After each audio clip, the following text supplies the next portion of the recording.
Good evening. Welcome to Fantastic Dimensions. This is part three of the Burnt Man in our Hudson and Brand campaign. So we left off. It was I believe it was getting into the afternoon. It was after lunch. So yeah, it was getting into the later half of the afternoon on the 19th of December in the village of Bargrove in Dartmoor, England. So Oscar and Wilhelm von Zorn had decided to travel to Princetown. I know you were planning to get some more ammo or something, I think, for your gun while you were out there. But whatever else you wanted to do out there, we can cover as well. So I think I will cut over to you guys first, since you weren't here, for, at least for the last half of last week. So yeah, let's do you guys for the moment. Von Zorn and Oscar traveling together on horseback to Princetown in the sleet. Okay. Um, Oscar, I wanted to have a moment to talk to you about something. Can you hear me? Yes, of course. What is it? Yeah. I know you're new to Hudson Brand, and I understand you're a bit of a skeptic, even though you read our case files and you've actually had a close call to the supernatural. I have. I don't recall such a thing. Well, of course. But from our last case, you could see the need for people like us who are willing to look at cases that are, shall we say, beyond the normal authorities. I think I understand the meaning of what you're trying to say, even though it sounds like something a little different than... Well, what do you think of Hudson? What do you think we do? What do you think of Hudson and Brand? Well, it seems to me that you help those who believe they have some sort of issue and resolve it. Well, what in your mind, what would make us different than, say, the regular police or detectives? Well, don't take this the wrong way, but your willingness to believe the outlandish is probably your greatest strength in that case. It lets you look at things from angles that a less open-minded person would be willing to check. Fair enough. But if you saw with your own eyes and challenge with your own skepticism what we believe, and then you find it to be true, I wonder what would your thoughts be then? Just hypothetically, of course.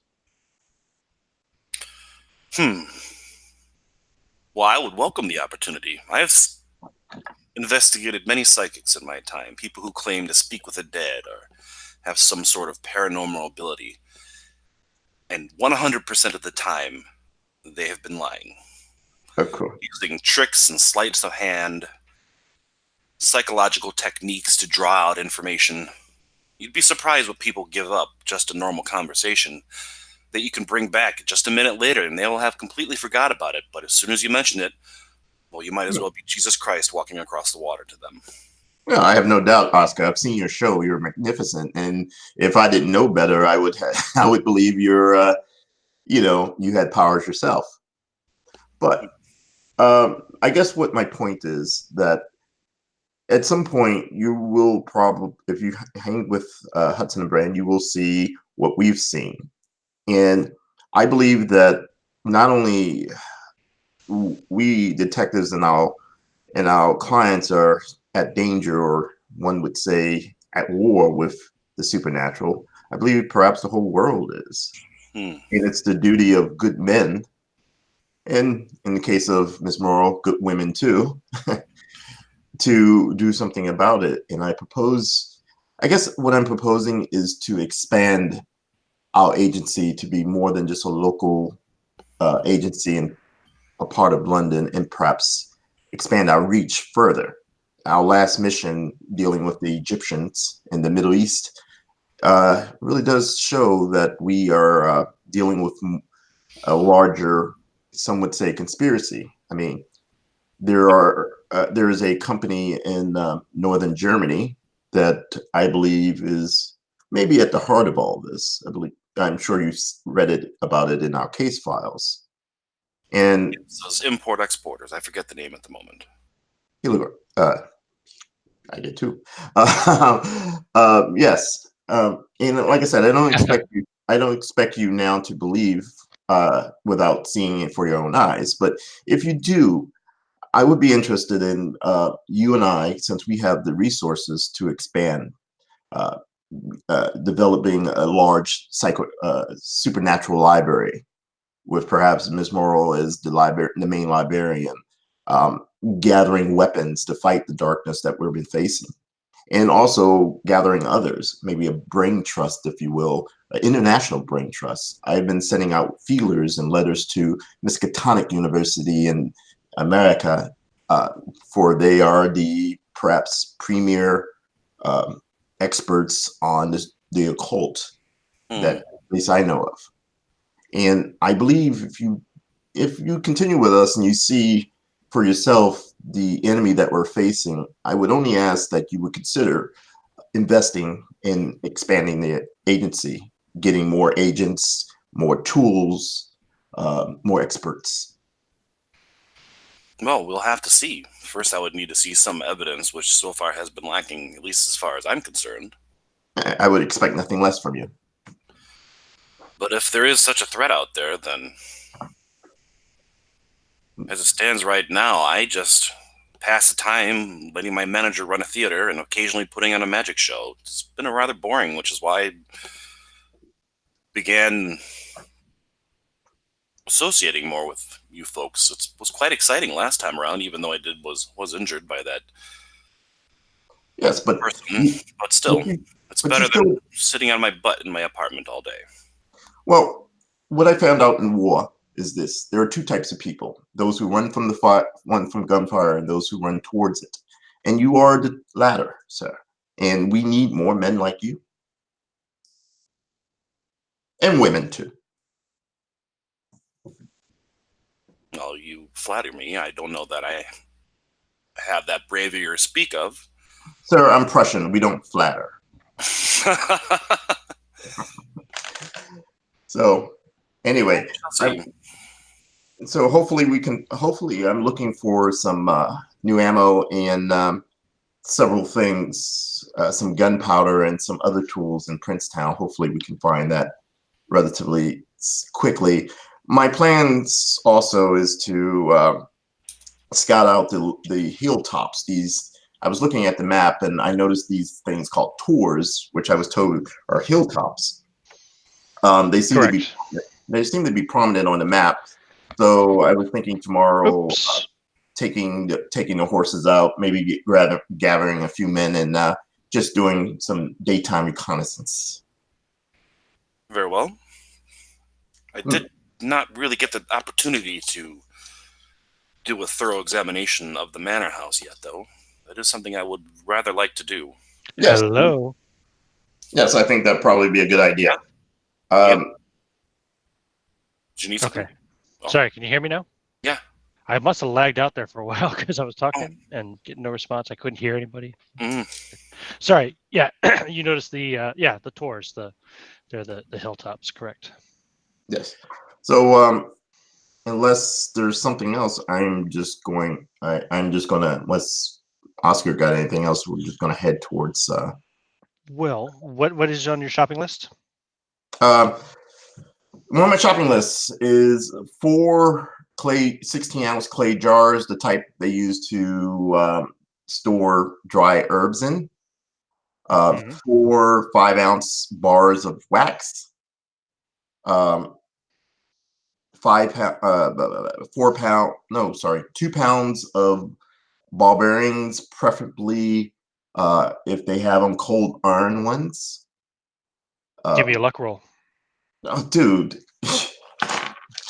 You know I'm not gonna make it. You don't know that? What's your luck? 11? Yeah. So you have an 11% chance of making it. 49. Okay. Keep on going. What else did you have on there? And 4 feet of fusion cord. Okay. and a scope if they have it for my rifle. A scope for a rifle. Mhm. Oh yeah, and I'd say gunpowder, right? You got gunpowder, You did right? not say gunpowder. No. How Oh, much I'm sorry. gunpowder? Yeah, yeah. Enough gunpowder to fill up the 4 pots 2/3 of the way. Okay. The thing you don't find is the cold iron ball bearings. Is there anything cold iron like I don't I don't know, think so. nails? Why do we not just visit the blacksmith in town on our way back and pick up nails from him? Yes, nails. Nails would work. That's what I was thinking. And if necessary, you could have them clipped into smaller pieces. Or we could clip them later. True. Yes. They may even have But you nails. can definitely find Various the ceramic jars or the masonry jars. You can find the gunpowder.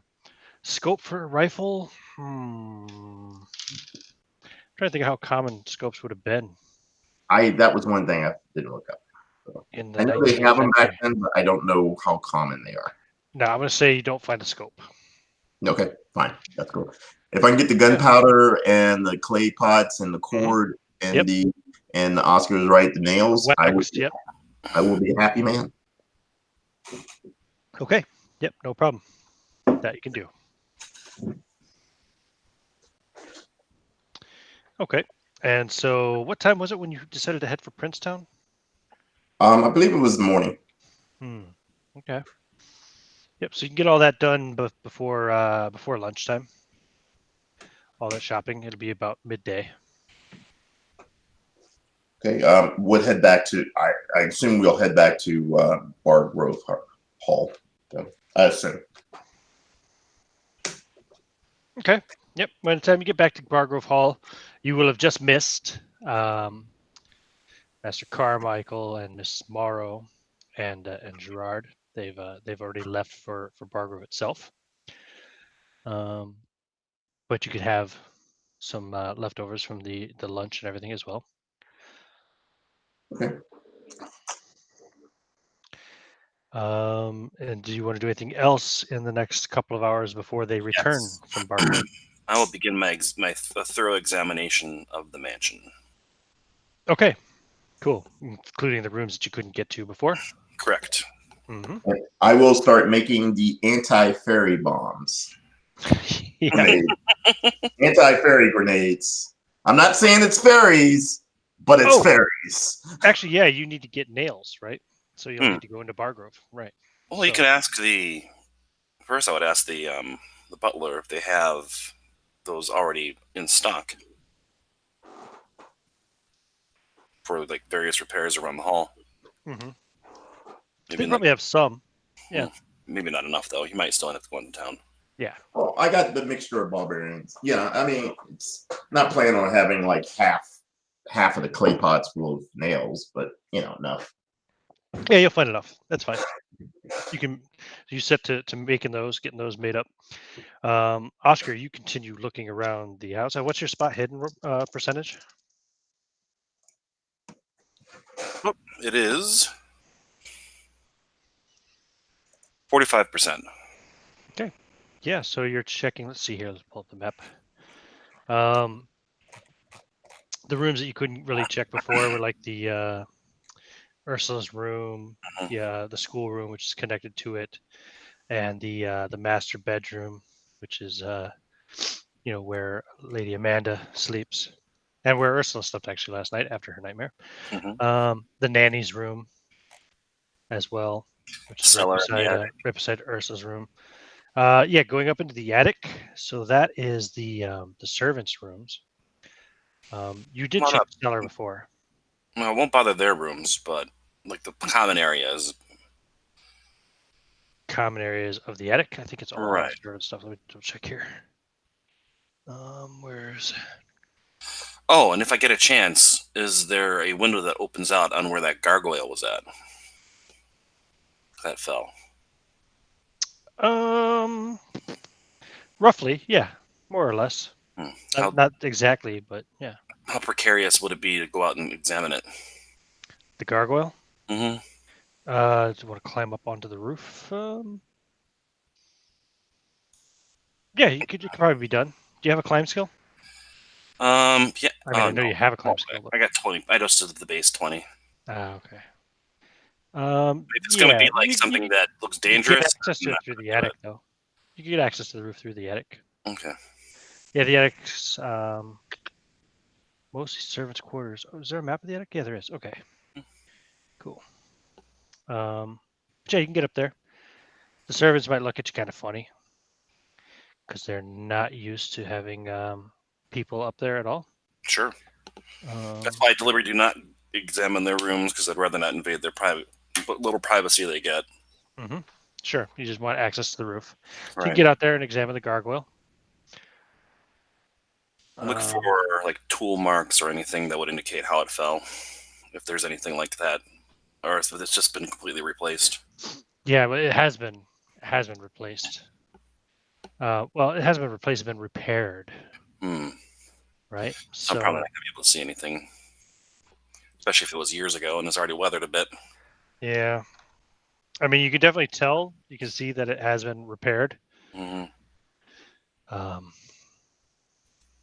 But yeah. Okay. What's Yeah,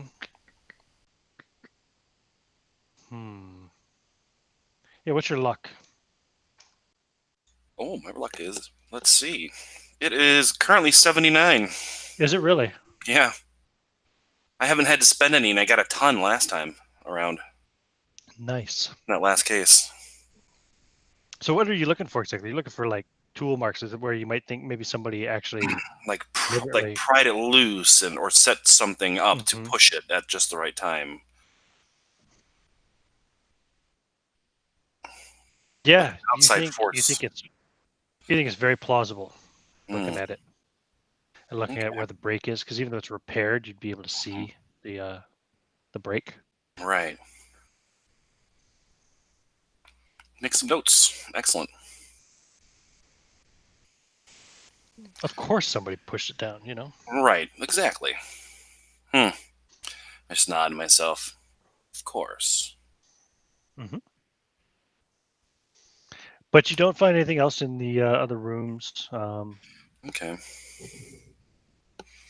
No hidden passages or anything of the such. No, unfortunately not. Yeah, I didn't think so.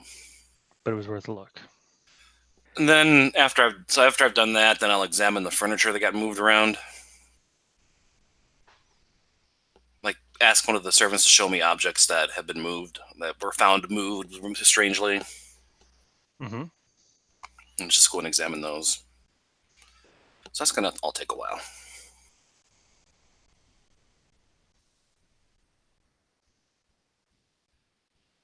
Okay. So a couple of hours later, so in the kind of mid-afternoon, moving towards the later half of the afternoon, that's when we'll catch up with the other group. Carmichael and Mrs. Morrow and Gerard will return from their trip to Bargrove, and the party will all be reunited at Bargrove Hall.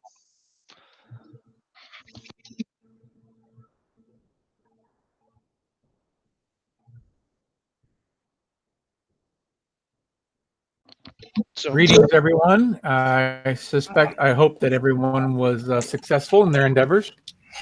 Well, I was able to give a thorough examination of the mansion. I did not find any evidence of secret passages or the like, although I also was able to examine the gargoyle that fell on the poor brother a few years ago, and it does show clear signs that someone tampered with it and could very easily have pushed it onto him. The way the break was not a natural break. Although I am no expert in stone, of course, but it does look like it was rather deliberately done by an outside force. So, Ruben, how did it go with the gypsies? It went very well, actually. They decided to lift the curse, and everything should be back to normal anytime now. Oh, excellent. So they will just lift it like that? No, they won't. The curse is forever. They have to have a male heir offer an apology, and there are no more male heirs. So all we can do is offer hope. Oh, jeez. Okay. Do you trust them? Trust them? Yes. Sure. Yeah. Trust them to be gypsies. We're going to try to do a seance, and if we can get the last male heir or any of the male heirs to accept some fault and perhaps offer an apology in some form or another, then maybe we can get the curse lifted from the family. Is that also a joke? Are you joking? No, that is not a joke. We are fully committed to a seance here. When are you going to do this seance? I believe we're shooting for 9 o'clock this evening. We have a medium coming in, a professional. A gypsy? Oh, No, not a gypsy. A true savant. do you have a name for this person? We call her the savant. Well, Does that ring any bells? I managed to gather a few more equipment and some dry powder, and I've also made I made some devices in case we need something. What do you mean devices? Well, in France, we Prussians used to call them French French tarts, and I show her the pot. It is what is known in the military language as a grenade. That isn't what I would expect a French tart to be, but as you said, that and what did you plan to do with these? Certainly looks nothing like the last French tart I had time with. Well, the French, I don't have a lot of respect for the French soldier, male soldier. They tend to shoot once, drop the rifle, and run. That can't be said the same about the French women. Now, those are tough fighters. And when we came to a village, we would, of course, expect the French soldiers to run, but the French women defending their families would do things like set pots full of black powder to blow up on the side of the road as our column went by. Tough fighters those women are. So we just started to nickname them French tarts. And what is it exactly that you intend to use these against? Well, remember the last you gave me a thought. Remember the last time we were in Wales? We were Of course. outnumbered and overwhelmed by those savage fairies. And if we're going to face them again, I want something to thin out the herd, as it were. All right, then. Not saying it's furries, but it's furries. To answer your question, Oscar, you were asking if the name the Savant sounds familiar. It Yes. does not. Especially does not because John just made it up. Oh, okay. I was just saying, in my It is time not her name. investigating hoaxes and Yes. At the moment that you asked me, I drew a blank, so I was going with savant. Also, if this doesn't work out tomorrow, I want to take some men and visit the hilltops as their dominant points on the map. But I think also myself or someone should go and check out the house where the men who were supposed to remove the stone removed. Ah, I remember. Yes. Madame Zora. That is the savant's name. Madame Zora. So, as I was saying, that I think that's if our seance doesn't work, I think those are two worthwhile leads to do. And crickets. It sounds like a good plan. All right. Also, the name Madame Zora does not ring any bells to you, Oscar. But interesting. well, I mean, you're out in the middle of fucking nowhere. Right. Here, so. Exactly. So basically, the plan tonight is to have her contact the dead husband to ask them for forgiveness. Indeed.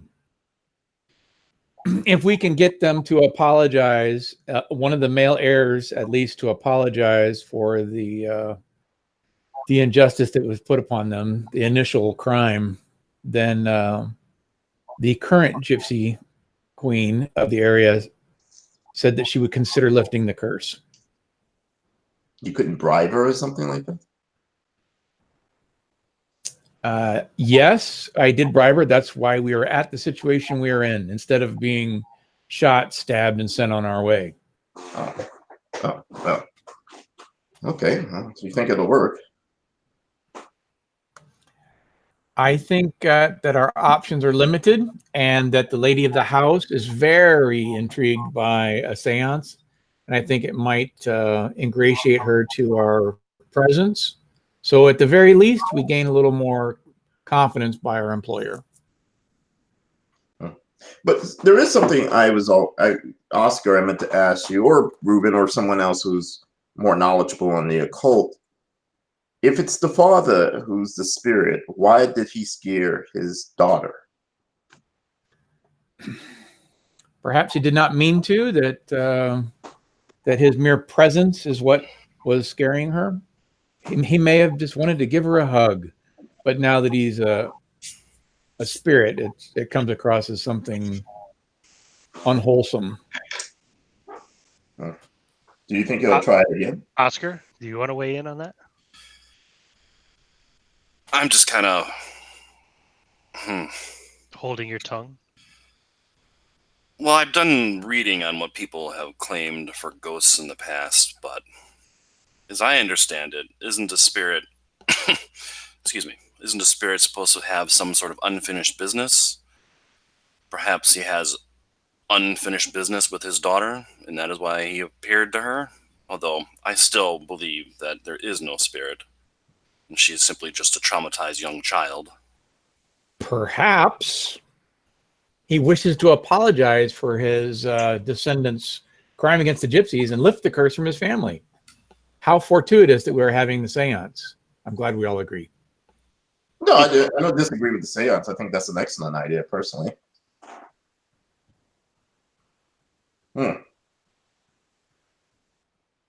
You know, call me paranoid. Paranoid. Thank you.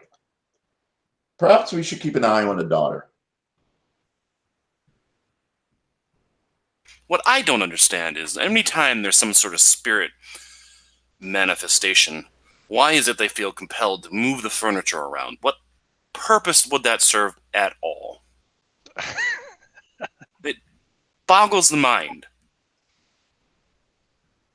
I suspect they do many other things, but it's just the moving of the furniture that leaves evidence of their being there, and that's what people key onto. They probably rearrange the socks and turn the fruit and other such things, but the things that they notice are the furniture. I suppose. Haven't you always wondered what happens to that extra sock that's always missing? No, I don't do my own laundry. I pay people for that. Indeed. Well, what will we do in case the spirit comes up and say he wants revenge? I mean, if I was a spirit and had my whole family killed by gypsies, I would be pretty angry. Well, I suspect if and when that comes up, we will deal with it. He's But looking hopefully in wrong places if he's looking to get revenge on the gypsies. He should not be in his own house. But that's another thing that I always find odd, is with these curses, someone pushes an old woman out of the way, and then their family is cursed unto eternity. It doesn't seem to me to be quid pro quo, I guess would be the word. Wait a minute. How many more I believe that was 3 words. How many more males are there in this family? None. So then the curse would kind of be broken, wouldn't it? Nope. The curse would carry on until the next male heir. So they would be tortured and cursed. And if and when she had a child, no doubt it would be a cursed male. At the moment, there is only one descendant of the Allingham line, and that is little Miss Ursula. If she bears any sons, however, the curse would carry over to them. Or if she has any grandsons, of course, and so on. Wait. You could just kill Ursula and then end the family I line. was about to say, I'm actually about to say that. If I was evil and I wanted to kill this whole line, this whole family, my next victim would be the little girl. Yeah, I'm you sorry. could do Did that. you say And, if you were Prussian, the next victim would be the little girl? you could do that. That And you actually- I give him a look. I give him the evil eye. That could, actually in the 1890s, I believe they still used firing squads as well as hanging. So, yeah, you might get to choose your mode of execution if you were to do so.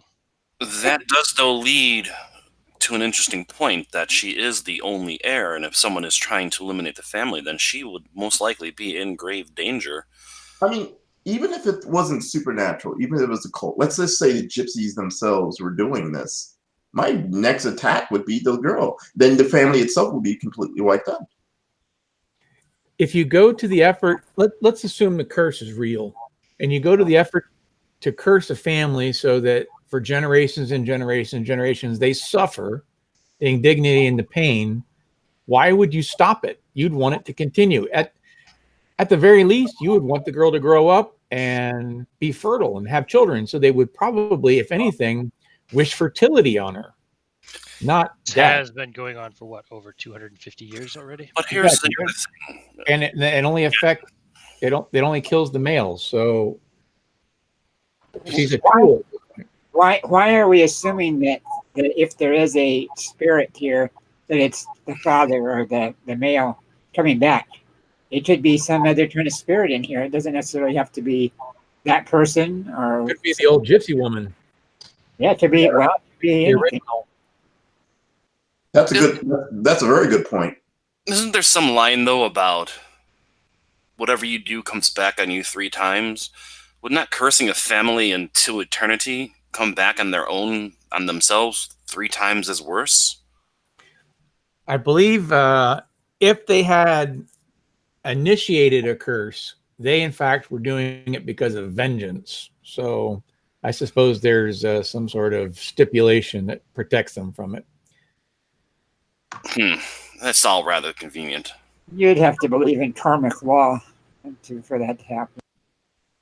Well, and there's also the other case too. Just as a note, as we were told before we left, that there is an escapee from the prison, the Dartmoor prison, perhaps on the roads.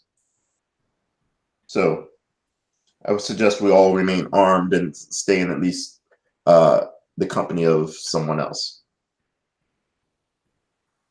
Indeed.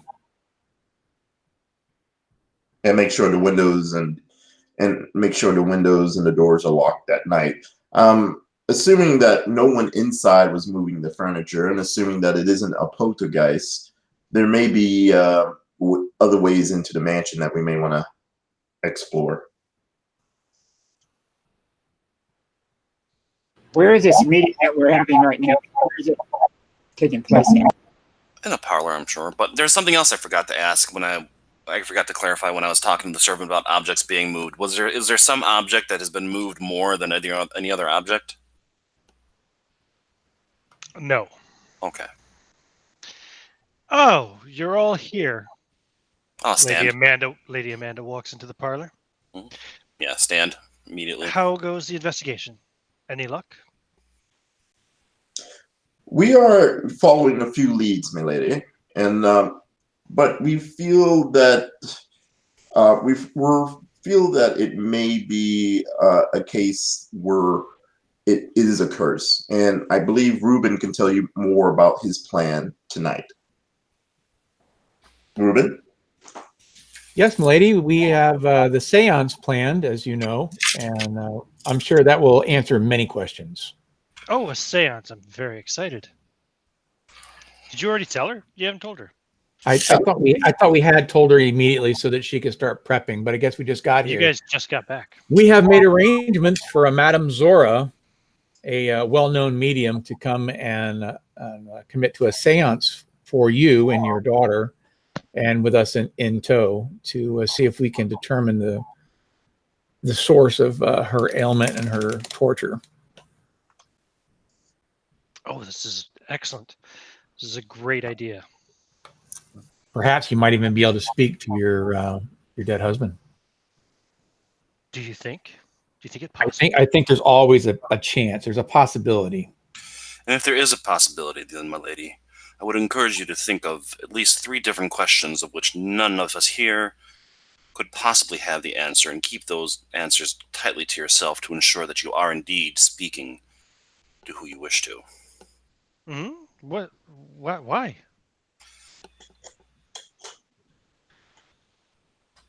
So that we can verify that it is indeed the ghost of your husband. And in my time, as I have said, I have attended many a seance. And every time, the person conducting said seance has used certain techniques, called one of which is called cold reading, where you ask a series of leading questions that allow you an insight into the specific question that someone has, and then use that knowledge against them as if it is given to them from beyond. That is why you should make sure that you have at least 3 separate questions that you do not broach upon until you ask them yourself, to ensure that you are indeed speaking with something genuine. I have yet to see that fail. Oh, very well then.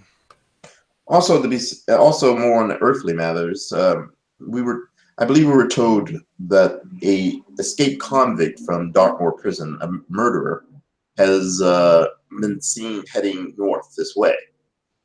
Tonight, I will personally check the doors and the windows for their security, Yes. and I would suggest that you instruct your servants to be very vigilant. I have already done so, Master Von Zor. We received news of that this afternoon. Good, good. But as I said, tonight I will personally check the doors and the security. Your safety and the safety of young Miss Ursula is our top priority. Well, thank you. You're very kind. She kind of smiles. Hmm. Very well. Well, I guess I should start to prepare for the seance. And she kind of almost like claps her hands in giddy joy. Will you all be attending? Of course. Indeed, we wouldn't miss it.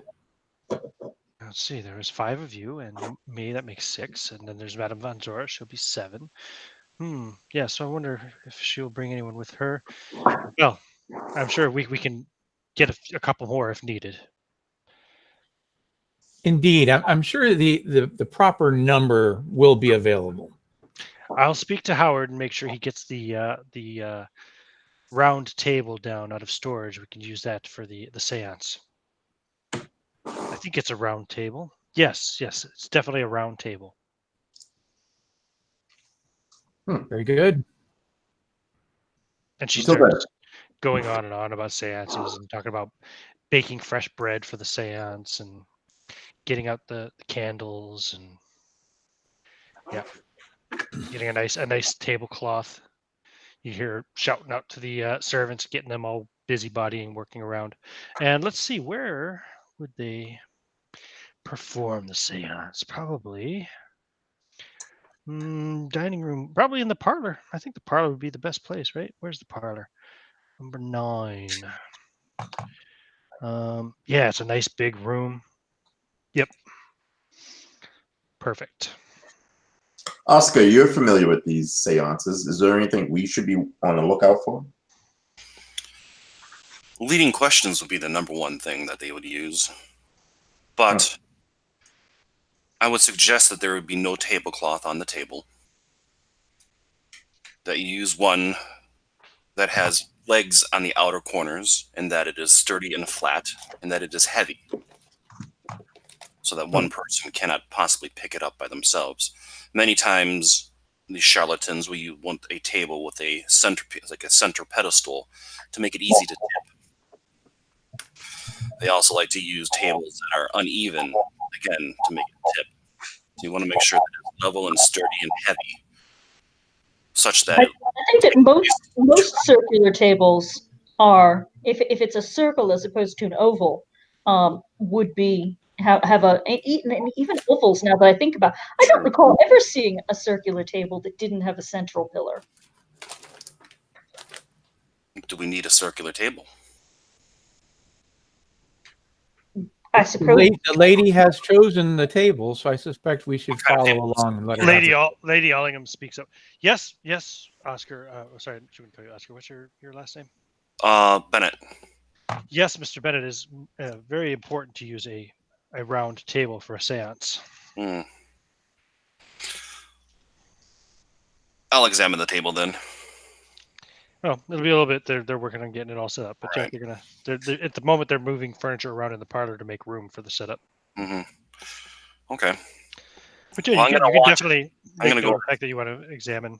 Yeah, I'm gonna go and watch the setup, No problem. and then try to eliminate anything that can be used as a variable. Mm-hmm. I'm going to ask some of the servants and show them the map. I'm taking this is going to be while during the afternoon while we're waiting for the seance to begin. I'm going to ask the servants, all of them, about the surrounding countryside, showing them the map, the tours, the Eagle Tour, and all the other tours, and see if anyone knows anything about them. And also, I'm gonna ask them, ask the stableman and so forth. Can we get some men to join us tomorrow morning, perhaps when I survey those those hilltops?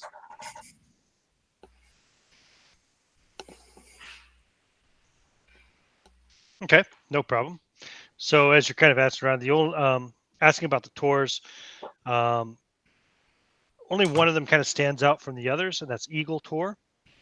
It's several miles from here across the moors. They say that it's unusual for its stunted trees that grow on its lower flanks on the sheltered side towards Bargrove. Gnarled branches bare of leaves. There's a whole wood of these trees essentially, which gives a very eerie atmosphere and makes it hard to progress up the tour. The far side of the hill, however, is bare, and eventually turns into a steep and unstable cliff, almost impossible to climb without ropes. Interesting.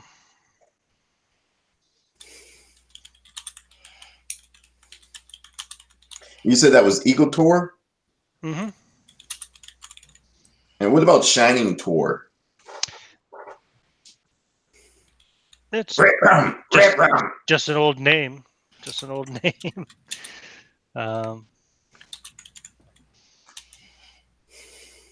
Okay. Same for High Tour as well. Well, we'll start out. Well, unless the seance solves the problem, we'll start our tour tomorrow at Eagle Tour. Eagle Tour was named, however, for a century of Roman legionaries who died there, giving the hill its name. We'll start our survey there. Then we will go to Shining Tour. We'll start over there. Go to Shining Tour. Back to the hall for lunch, and then our last one will be High Tour, then back. Okay. Cool. And how's the weather? Let's see. It is absolute shit. It is last time, yeah. Pouring rain. That's like freezing rain, even. And threatening to snow. Okay. Well, I will be making preparations, getting long coats and oiled coats and leathers and what have you for the trip tomorrow. Okay. Did you say last week that there was a blacksmith on trial here, or is it just a... No, there's a blacksmith in the village, Bargrove Village.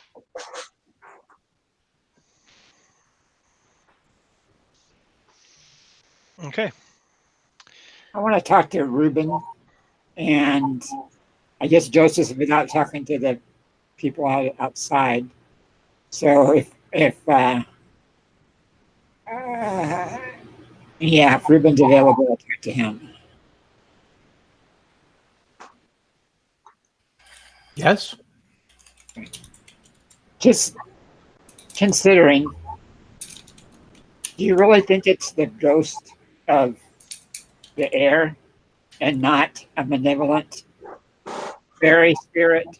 Truthfully, I don't know that there's a ghost at all. I'm just following the leads that we got presented to us. If we can pull the wool over the eyes of the gypsy and make them think that we spoke to the spirit, that would be good enough for me. I'm just trying to dot the i's and cross the t's, as it were. I think we should be prepared tonight if it is a fairy, which who knows?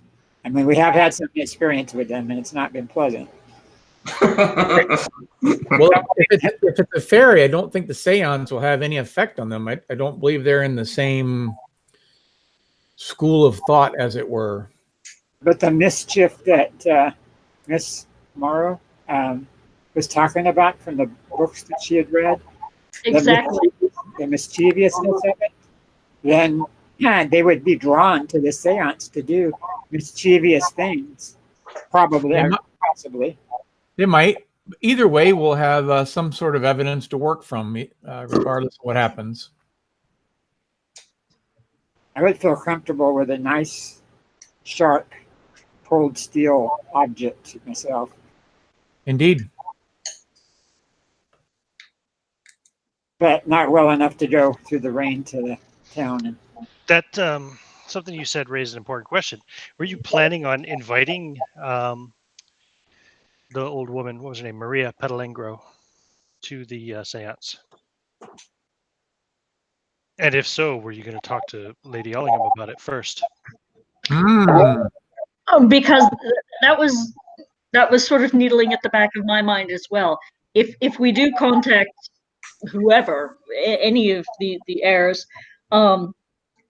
would we be able to go back to the Gypsy Queen and just say, yes, we talked to him and he says he's sorry? I don't think that she'd really go for that. I would have suspected that if she wanted to be there, she would have said, and I need to be there, or a representative be there. And instead, she basically told us to get lost. So if it does happen, and if it is true, then perhaps some sort of... We would have to do it again. Yeah, well, some bit of information will be passed along. We're sorry for doing this particular thing. And she was wearing a red shawl, or maybe there'll be some sort of bit of information that will be offered. We're sorry for doing this at midnight, whatever it was, to let them know that we did in fact. And if they can conduct curses, then surely they'll know when the condition of the curse has been changed. If you believe any of this, we have to believe there's some sort of rhyme and reason to the whole thing. But I suspect putting the gypsy woman or any gypsy in this house, knowing the reputation and the history between the two families, would be a horrible idea. I just don't think that anything that we say would be taken at face value. I completely agree, and it makes complete sense what you're saying. But had the old gypsy woman had any reservations or any hope that this sort of thing would happen, then she would have set the condition herself. Ask for this, ask for that. So I suspect if it's true and we find out, then we'll be given the key to unlock the mystery.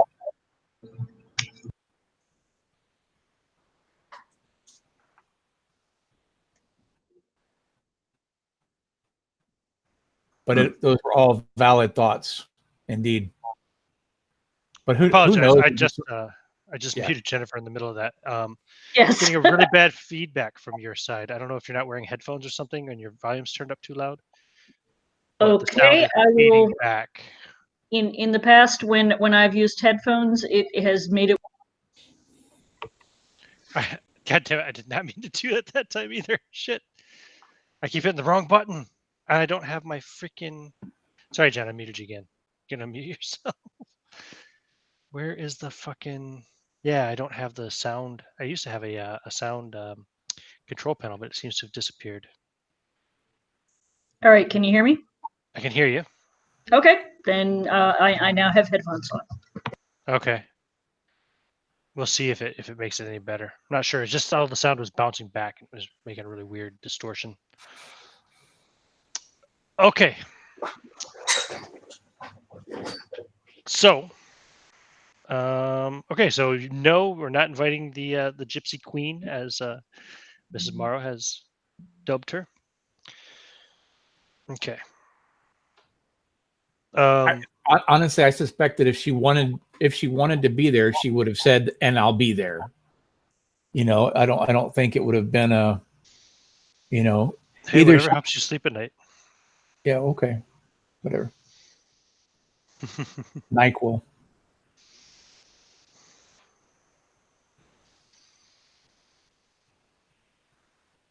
Okay, so we're going to do the preparations for the seance then. Okay. Yep. To get down the round table, it's a heavy wooden table. And indeed, it does have a big center post, which widens greatly, big wide base at the bottom of it. Good. But it's definitely heavy. It takes 2 people to bring it down from the attic.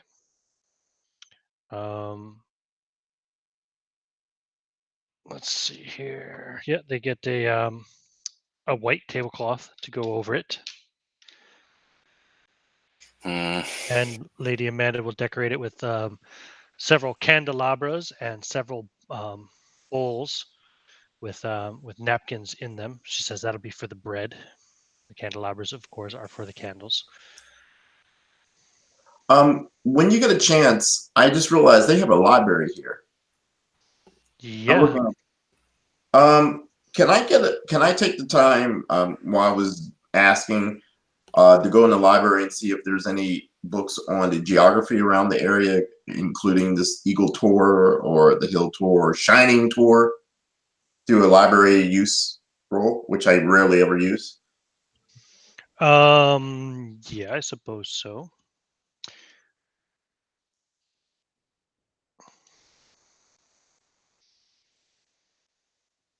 Go for it. Oh, I can now? Oh, okay. Yeah, if you want to do it now while they're setting up for the seance, unless you had something else you were going to do. I'm going to check the table to make sure that it is actually level. Yeah, it's pretty level. And you know what I'm going to do? I'm going to ask Alice if she could help me with this, since she's sort of the librarian of the group. Yeah, she's already been through there. So I would be happy to do so. Right. Don't trust your own library use role, huh, Joe? Look, I shoot things and I blow things up. That's me. That's what I do. I do that well. And she can show you the book too. Wait a minute. I might have made this one. Hold on. Every dog gets lucky. What is library used for me?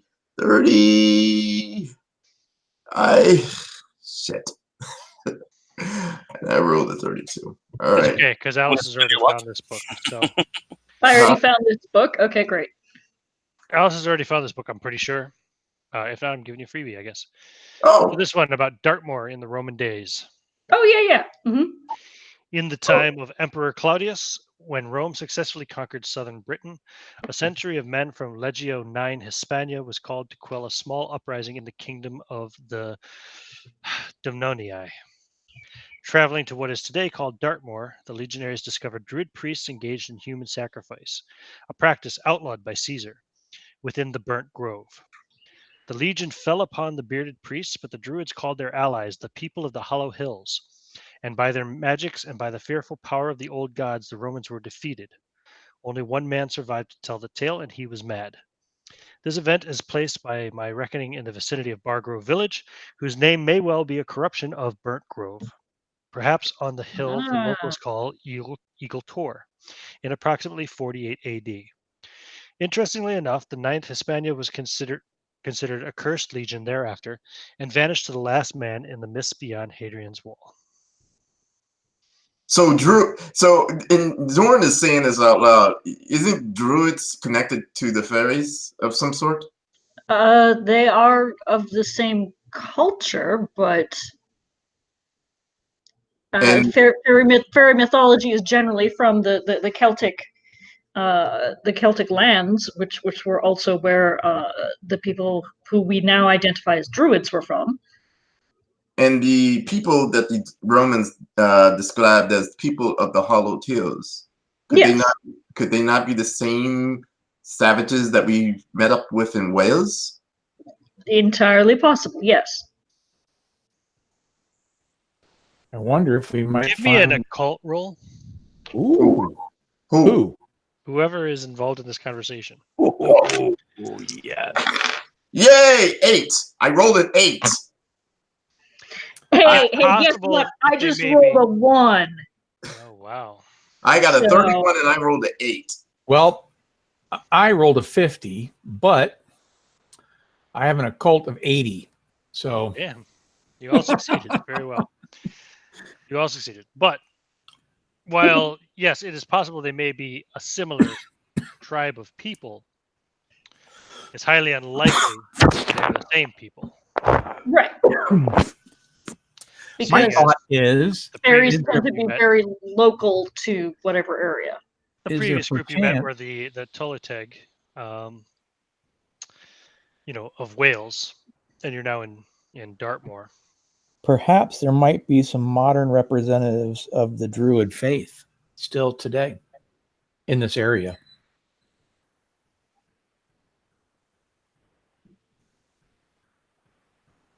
Okay. How could you find them? Well, what time of the year is it? Is there a full moon anytime soon? It is the 19th of December. Moon. Hold on a second. Moon cycle calendar. So regardless of any of that, do I need to 1890. point out the fact that it's almost the winter solstice? Indeed. I was going to say they do ceremonies on the full moons and around willow trees and holly and such. Alice, what does the winter solstice? In 1890, let's see. The full moon will be on the 26th. Oh, that's not very helpful. So what does the winter solstice means, Alice? What does that? How does that apply here? So many of the primitive peoples of this area, really all over the world, observed the solstices and the equinoxes. The solstice being usually the 20th or 21st of December and June, as being the shortest and longest days of the year, respectively.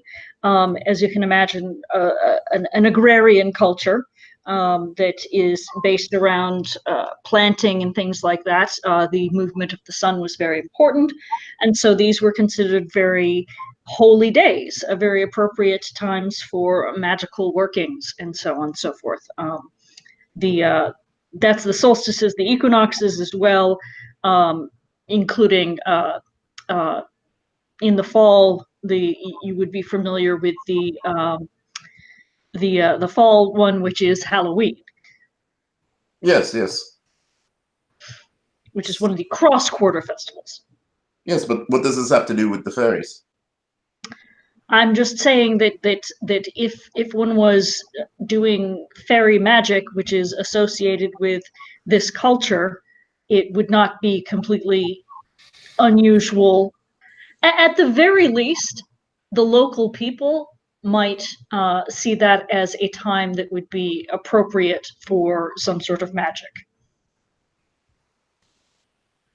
Magic. Interesting. I can hear Oscar Bennett's eyes rolling from here. I know, right? You seem to. Would you be interested in taking part of the survey tomorrow morning? If assuming the seance doesn't work. I have nothing else pressing to do, so I'd be happy to. It'll be while it's not a far distance, it will be a tough trek because the weather is bad and you'll have to ride horseback. That will be interesting. Good. I'm going to talk to the I'm going to talk to the steward of the mansion and see if we can round up a few more hands to go with us. Sounds splendid. And that's what Zorn's going to do.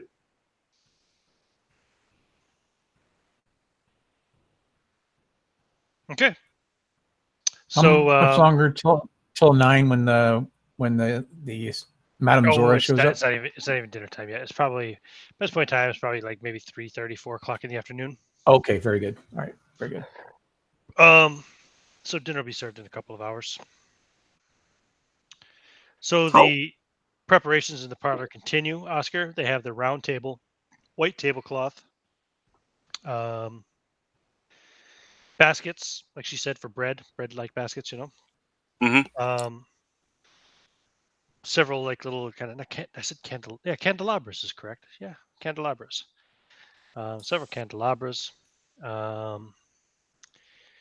and 9 chairs set around it. How far is the the house where those workmen were? It's in the village. I'm not happy about the tablecloth, but I don't think there's anything I can convince them to not use it. It almost reaches the floor. Ugh, even worse. You say in the village? Yes, that's correct, Joseph. It is in the village.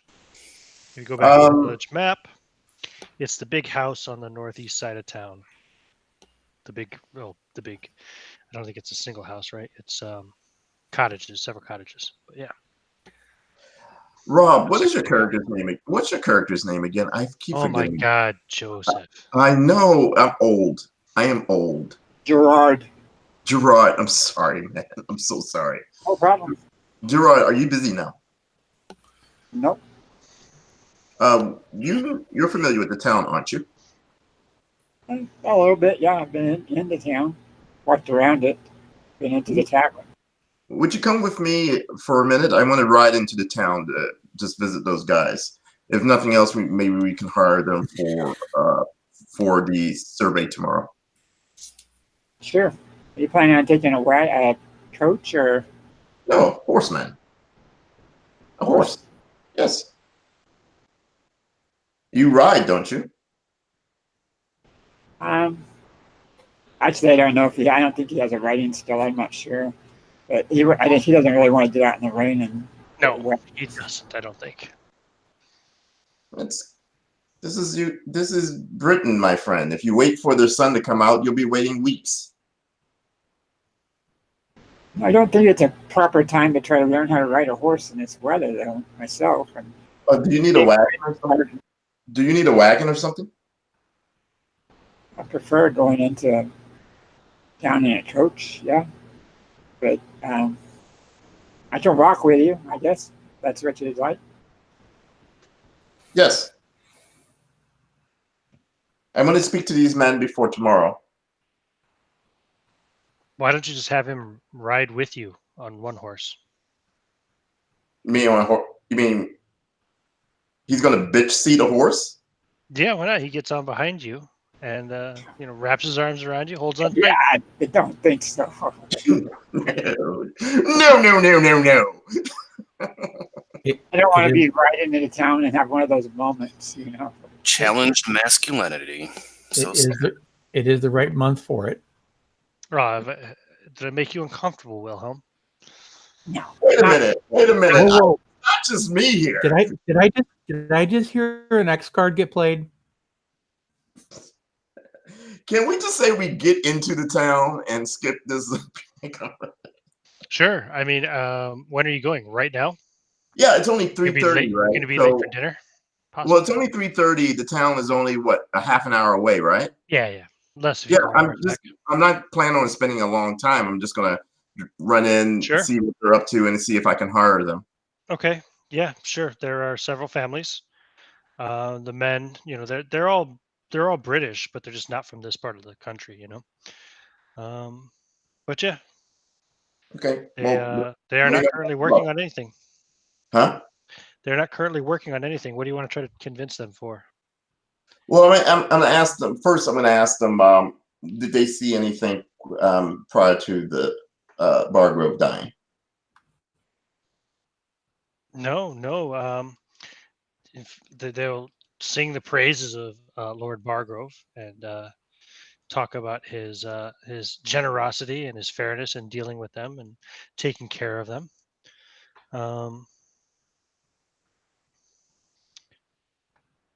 Good. Did you actually move the stone, or did he die before you actually did the deed? No. We knocked the stone down for sure. That's what he hired us to do. And then he died right after that. Do you know who put the stone back up? Oh, I'm sorry. There's only 2 families still remaining. Okay, 2 families. Oh, hold up. Sorry. Okay. Sorry. Awkward. Sorry. You can use the mute button. There you go. Sorry. That was a phone. Yes. So there's 2 families remaining. I apologize. The others have left since the murder. But yeah. No, the job was done. Job was done. If you want to know the truth of it, what I suspect, I believe it was a gang of villagers that murdered Sir William in revenge for breaking their village traditions and for hiring us and bringing us in. They don't like us much around here. Any particular reason? Well, we're outsiders. Isn't that enough? Has there been anyone who actually threatened you while you were here? Oh, we've had a few fights. Yeah, absolutely. Apparently, these cottages used to house several elderly residents local here that were turned out before we arrived. You mean Mr. Bargrove turned the elderly residents out of their own cottage? Yes. Well, they have families that they've moved in with. No one is out freezing to death on the moors. Oh, a bastard. We occasionally do work for Lady Ellingham anyway. Digging ditches and the like, pruning hedges. Do you men ride? I can ride. Okay. What about you? Well, no, but well, depends on how much I'm being paid. I'll try anything for a good enough coin. Do you have any? Are you armed by any chance? Armed? Yes, weapons. You know what that is, don't you? He like flexes his biceps and says, "I got the biggest arms in Western Britain right here." Ugh. Anyway, would you be interested in a job? What kind of job? Wait a minute. You want us to hurt somebody? Kill somebody? No, but I'm planning on doing a survey of the place they call Eagle Tour and the Hill High Tour in Shining Tour tomorrow. I believe there may be something more to the death of Mr. Williams there. I mean, Mr. Bargrove there. I'm willing to pay you £1 for a week of work. You're just simply to accompany me and I guess you could say be my bodyguards or join me in, as the Americans say, posse. You think we need to be armed for this? There's also rumors of an escaped convict from Dartmoor. You never know what's on the road. I see. Not to mention, if you're correct about the villagers, well, there may be trouble.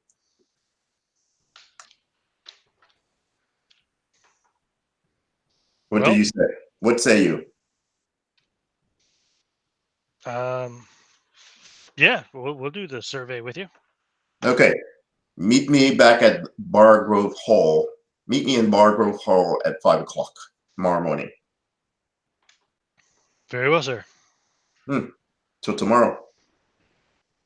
While he was talking to them, I wanted to wander over to the blacksmith. Okay, sure. What do you want to do when you get to the blacksmith? I want to. Is he there? Is there a blacksmith working at that point? Oh yeah, of course he is. Yeah. Okay.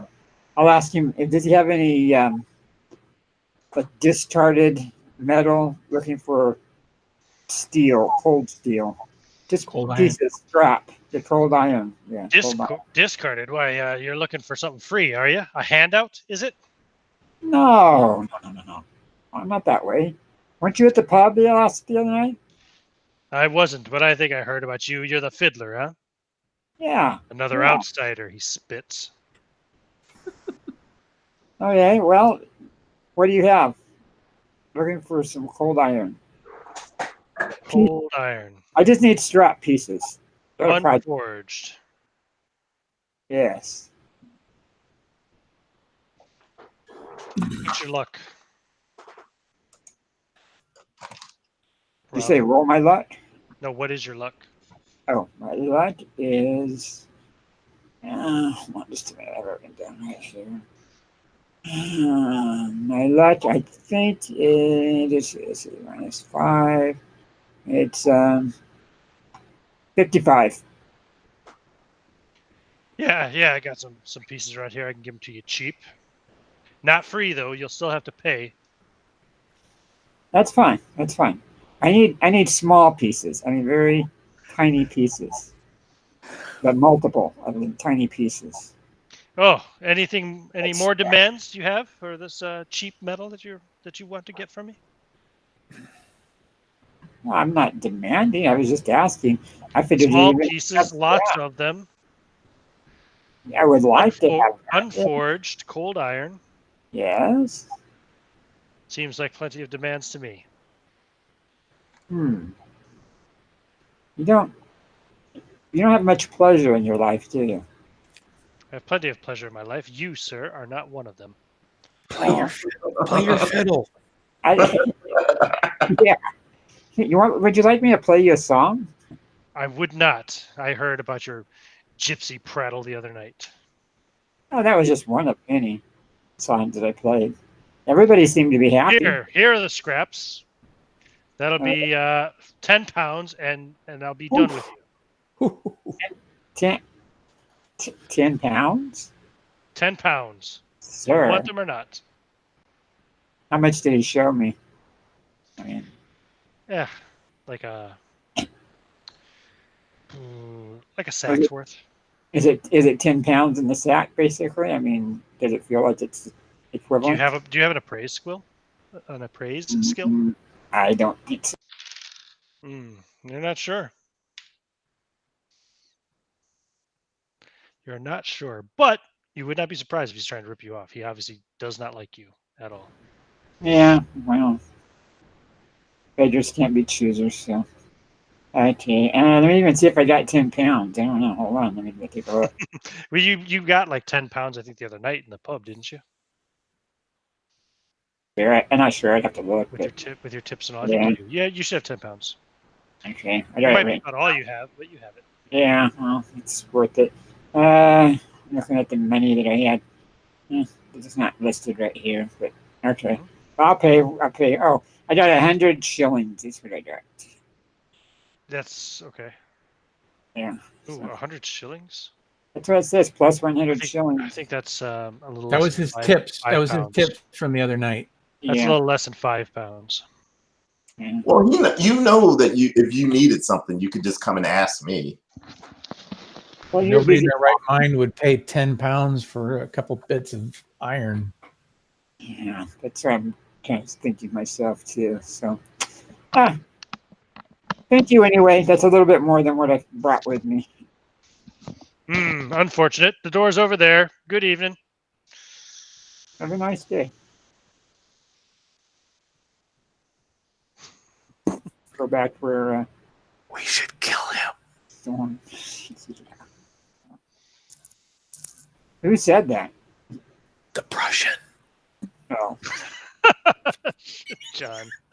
I wasn't sure if it was Ian saying that. That's what the It definitely was not me. I will not be encouraging any murder hoboism.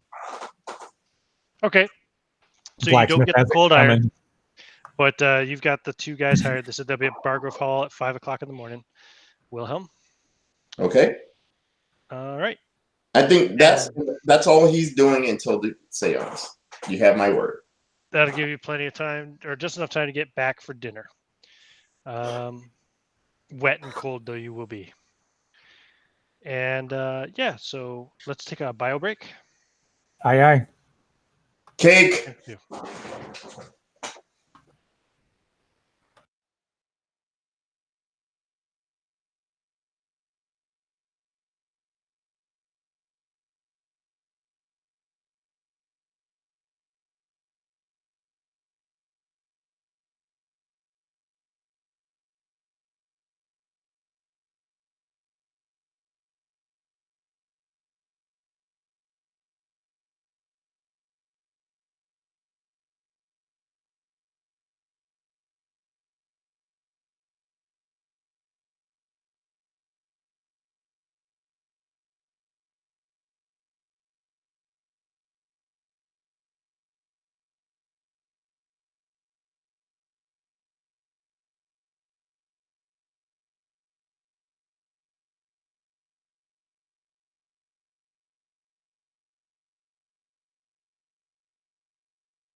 Hello?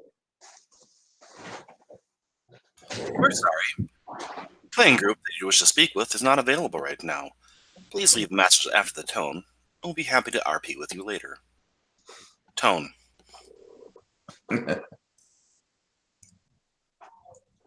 Loke. I found some information about cold iron that's kind of interesting. What's that? From the 1811 dictionary of the vulgar tongue defines cold iron as a sword or any other weapon for cutting or stabbing. This usage often appears as cold steel in modern parlance.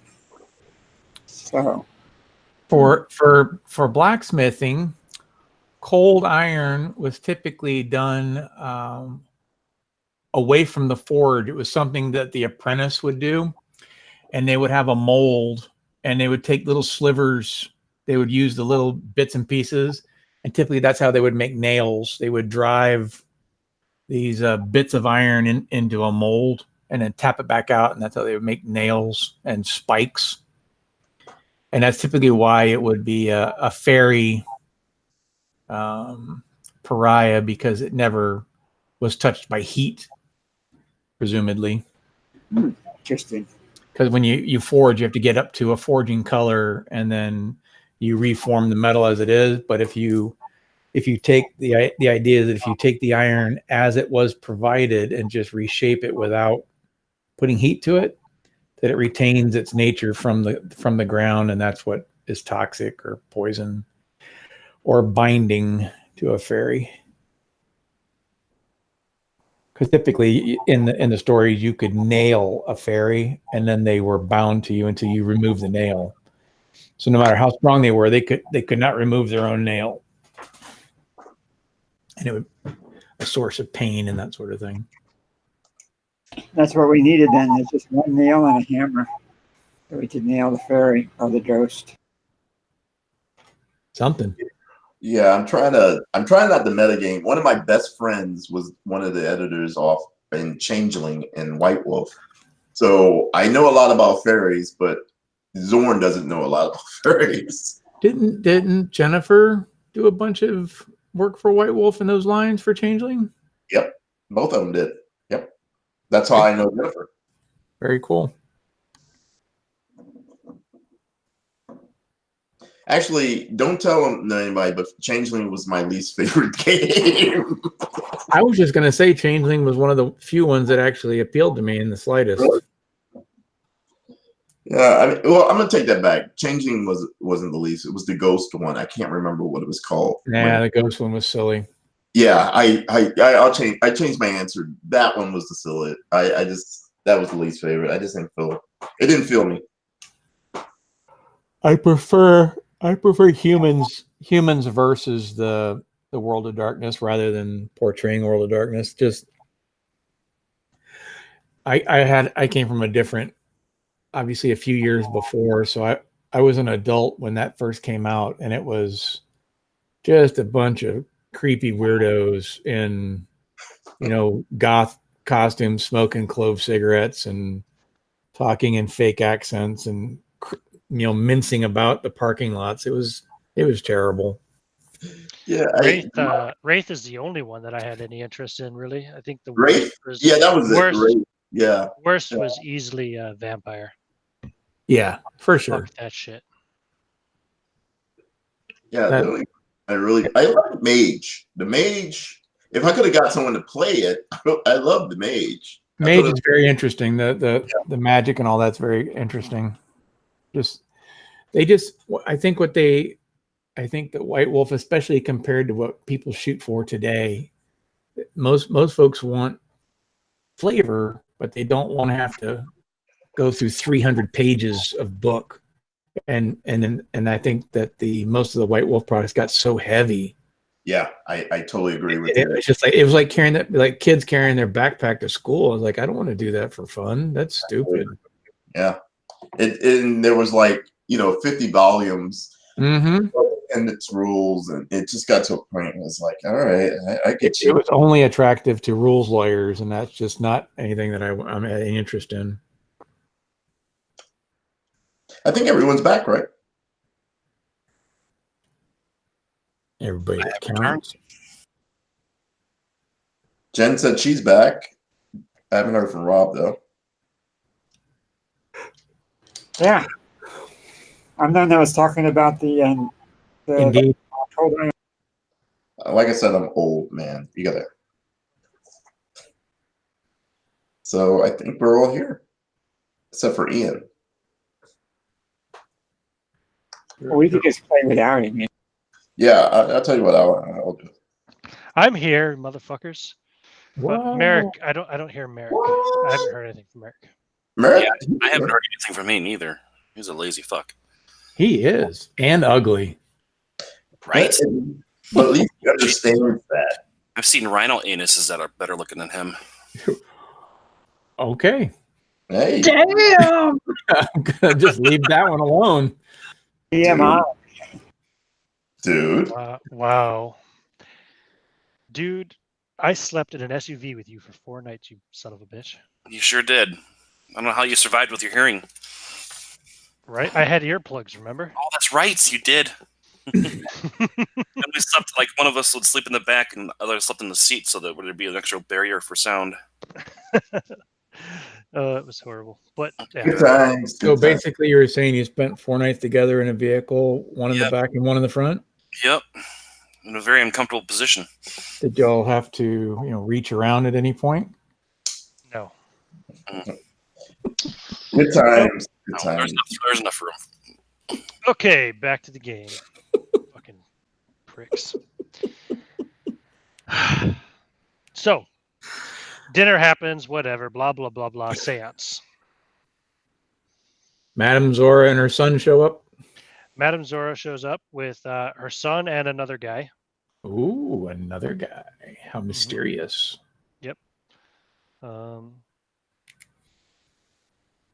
The other guy is like her son, too. Got a big, blonde. Doesn't look too bright. But definitely looks like he can lift heavy things. Do we recognize him from when we were at the cavern? Was he happen to be there? What's your spot hidden? Roll it.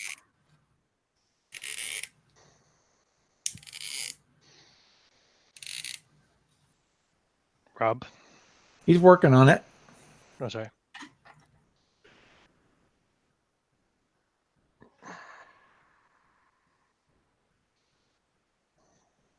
I rolled a 13, so I'm sure. Yeah. Yeah, you recognize him. He was there. I'll shake his hand and give him a Give him the what? Uh-oh. how do you do? Right. Hey, how's it going? Nice to meet you, he says. So Madame Zora will come in and she'll take out these. Would they've had black wax, colored wax? They would have, right? Sure, you color it with ash and soot. Yep. So she'll pull out these black candles and start setting them into the candelabras, taking out whatever candles were already there, and instructing Lady Allingham to have one of the servants take those away. She's brought her own candles for the seance, to which Lady Allingham says, "Oh, so professional." Of course you did. Mm-hmm. And let's see, there are 3 candelabras, as she sets 3 candles into each. Does not fill them, because each of them can easily hold more than 3 candles, but she puts 3 candles into each one.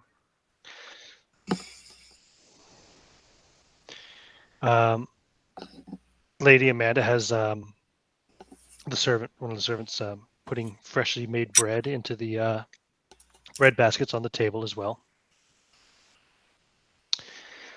Madame Lady Zora Amanda, will, should we leave a portion out for our guest looking up Sorry? at the ceiling for the spirits? Should we leave some? it's all for them. Very good, very good. Madame Zora looks at you, kind of skeptically, Reuben, and says, "The bread is not to be eaten by the living." Good advice. Good advice. Well spoken. The dead come from the other side, seeking warmth and sustenance. As she's lighting the candles. I want to just make a side note. I have my Bowie knife in my back under my jacket, and I have my shotgun that's in the violin case with the violin. I have that violin case by me. Jesus, Also. paranoid much? Yes. You bring a fucking machete and a, or sorry, a Bowie knife and a shotgun to a seance? Well, it's hidden. They're all hidden. Nobody can see them. I'm just saying. Wow. Who hurt you? Oh, right, it was me.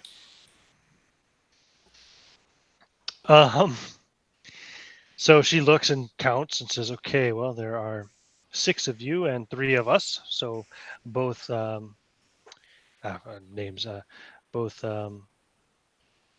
Martin and Richard will join us in the seance." She says, gesturing to our 2 men, well, one of which is her son. Mm-hmm. 9 is a good number, and I see you've prepared exactly that many chairs, Lady Ellingham. Now, I must ask you, who is the spirit? What is the name of the spirit you wish to contact tonight? Oscar, open mind. I believe, Madam Zora, that we weren't seeking a particular name. We were wanting to see who was here, in fact. Well, if we are going to commune with a specific spirit, I will need to know their name.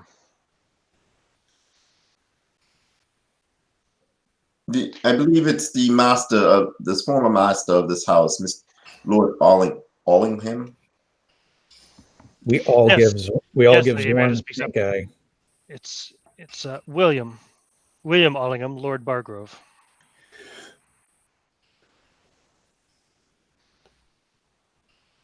Very well, Madame Zora says. You will now extinguish all other lights in the room, she says, looking at Lady Allingham. And Lady Allingham looks over to Howard, who kind of just barely resists the urge to roll his eyes and proceeds to put out the rest of the lights.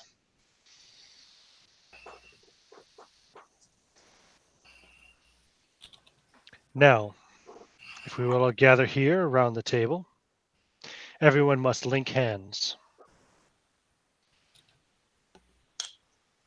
You must continue this link throughout the seance. If you break it, then the seance will end.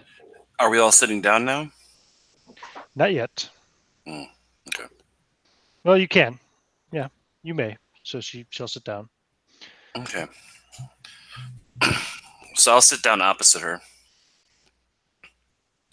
Okay. And then before we start linking up hands, as soon as she seems like she's settled in and people start taking their seats, I'll reach into my pocket and pull out my handkerchief to dab at my Mr. I'm sorry, I do not know your name. You will not break the circle of hands during the seance. haven't held hands yet. This is what I'm saying. Before everybody links hands. Okay. When she settles down and people start sitting down, I'll pull out my handkerchief, and as I do, something else falls out of my pocket under the table. I go, oh, and I'll go down and lift the table leg to pick it up and see if she's like taken off her shoes and conveniently has some sort of piece of metal tied to her toe so she could knock at the table. Not to spend too much time doing that, but look for that kind of thing real quick before we all get finished settling down. While this is going on, Ruben's going to cough conspicuously. Nope, you don't see anything. She still has her shoes on. Okay. Oh, excuse me. And I'll put the, what would it have been? A penknife back inside my pocket and then dab my brow and put the handkerchief away. Mm-hmm. Please link hands, Mr. Bennett. Oh, now she knows my name. Yeah. All right. We'll say she's asked everybody's names, who Sure. the names of everybody are by this point.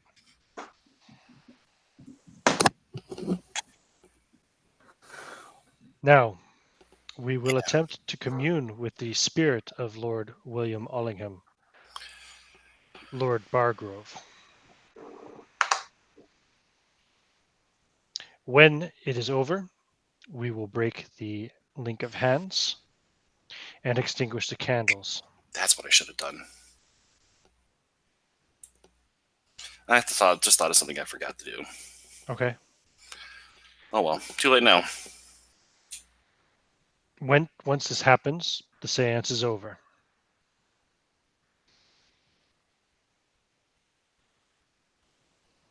Is everyone prepared? Indeed. Yes, we are. Very well. Before we go any further, I'm going to get a good look of the position of the two muscular young men that came in with her. Are they conspicuously positioned on equal sides of the table? Well, yes, they are. That's an excellent point. So once we're settled in and hands are held, I'm going to rest my foot on the edge of the pedestal that the table is sitting on. If she is in the number 1 position, one of them is in the number 4 position, and the other is in the number. One is in the number 1. She's in the number 1 position. One of them is in the number 4 position, and the other is in the number 7 position. Now, we didn't. When I say we, I mean the super suspicious one. He didn't nail the table down by chance. Okay. No, but I just remembered something that I should have done and I didn't. Because I didn't think of it until just now. Oh well. I'll tell you after. So, do we have our positions on there? I would have liked to be sitting next to one of the big guys, but if not, then we'll move on. Sure. I mean, since you brought it up, let's figure it out. So number 1 is Lady Zora, Madame Zora. And I did state that I wanted to sit directly opposite her. Which means, let's see, so she's in number 1. So to her right hand would be number 9. So that will be Lady Allingham. So number 9 is Amanda. Lady Amanda, got it. We've got Martin at 4. And we've got Richard at 7. You wanted to be sitting right next to her, or no, across from her, you said, right? Yeah, 5, position 5. Yeah, 5 would be 5 or 6, kind of. Yeah, it would be 4 or 5. Because it's 9, it's not an exact spot right opposite her. But okay, so number 5 is going to be Bennett, which is also beside Martin. Okay, who wants to be seated in 2, 3, 6, and 8? I do not have a preference. Same thing. I'm not looking for anything weird. So if I could sit closest to Lady Allingham, that would be good. But 8. Okay. You're in the spot right beside Lady Allingham. No problem, Wilhelm. You're in position 8. You want to sit by one of the blokes, so you could sit number 3 or number 6. The magician is in number 5, right? Correct, right next to Martin. So if you sit in number 6, then you'll be on the side of Richard. Right. So I think between the two of us, we could hold the edge down. So yeah, I'm going to sit there. I'll sit next between 5. Yeah, I'll sit at 6. Ruben is 6. Okay. So that leaves position number 2 and 3 for Alice and Gerard, who wants to be sitting next to Miss Zora, Madame Zora. It's up to you.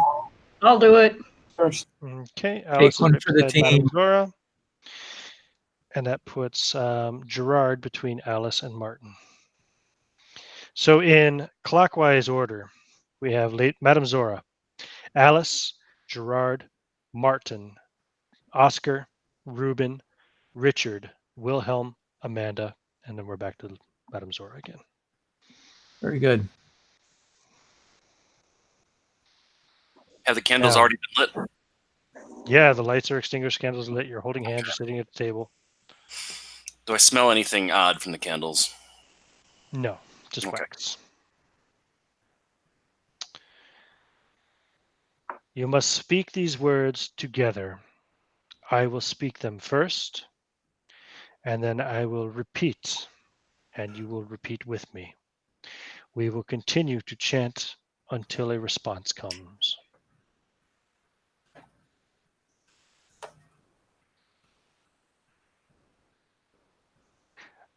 Our beloved William, we bring you gifts from life into death. Commune with us, William, and move among us. And she kind of glances around at all of you and nods. Our beloved William, we bring you gifts from life into death. Bring gifts of life into death. Commune with us, You with William, us, William. and move among us. Move among us. Us. And you go on again. You do this about 5 times, no response.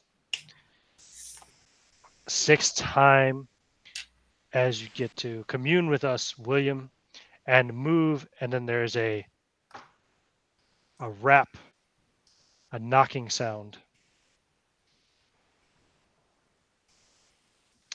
Ah, thank you. Thank you for responding, William. We are glad you could come to us.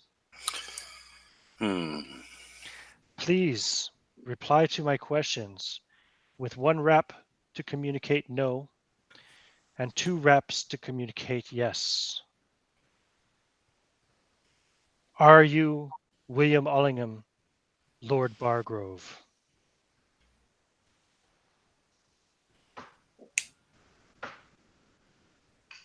I don't know if you can hear that. No. No? All right. Okay, 2 reps. Bummer, I was hoping you'd be able to hear the knocks. It'd been a cooler effect. But so 2 knocks ring out. Madam Amanda, ask your questions.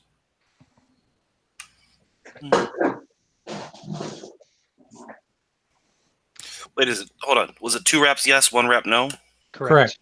Okay, sorry.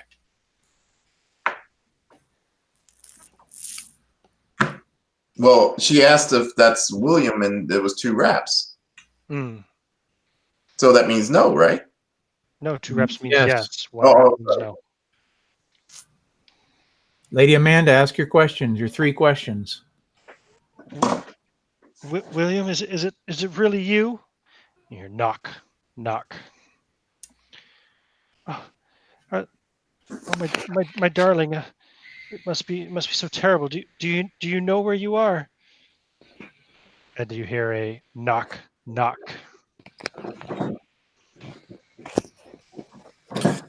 While this is going on, I want Who's to, making that noise?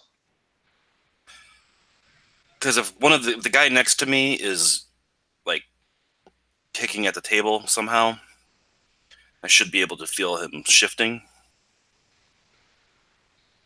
I also have my foot resting on the pedestal to feel if there's like vibrations coming through it, like someone Okay. tapping at it.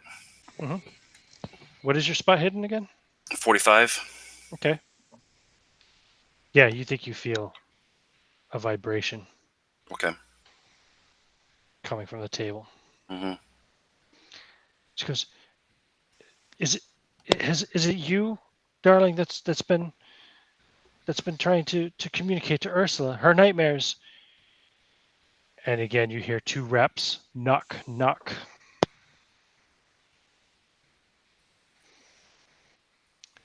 Madame Zora says, I am a medium, William.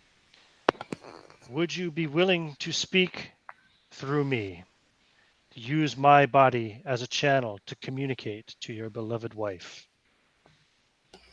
And again, you hear 2 knocks.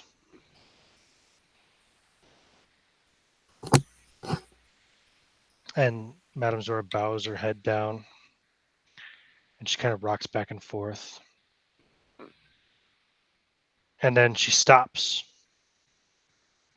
and you hear a sound coming from her, kind of a raspy sounds like she's like a constant snore, but just like a constant sound at first. And then it gets louder, and her head rocks back, and her eyes are wide open.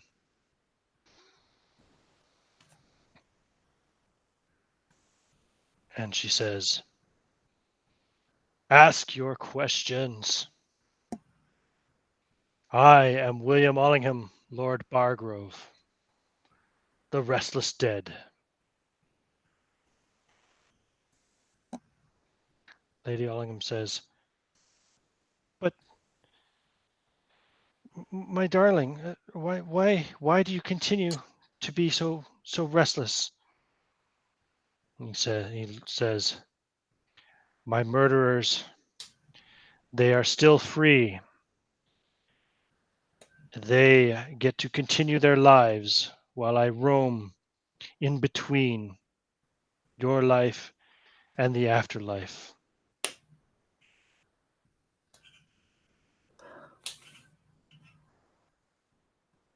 Who are your murderers? She says. He says, "You know this. Everyone knows this. It is the Petalengro clan. They have cursed my line for centuries.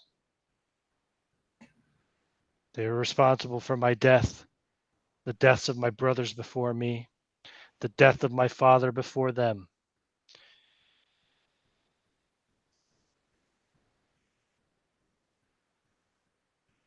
Lady Amanda kind of whispers half across the table, "Maybe now is the time to ask him what you wanted to ask," she says, looking over at Reuben. Lady Amanda, I believe you had 3 questions of a personal nature that only you would know the answer to. Ask him those questions. I don't know. I don't have those questions.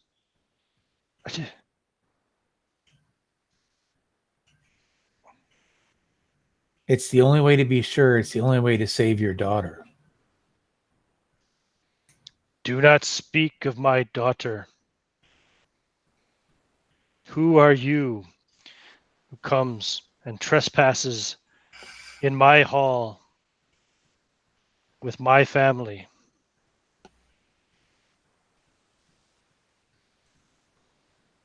Lady Amanda, ask your questions.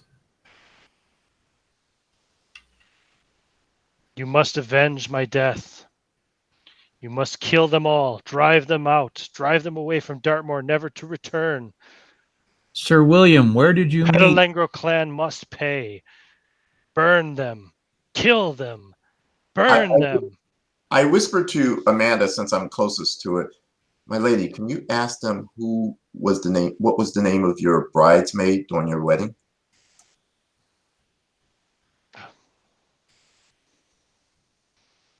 The William, honey, the bridesmaid at our wedding. Can you name the bridesmaid?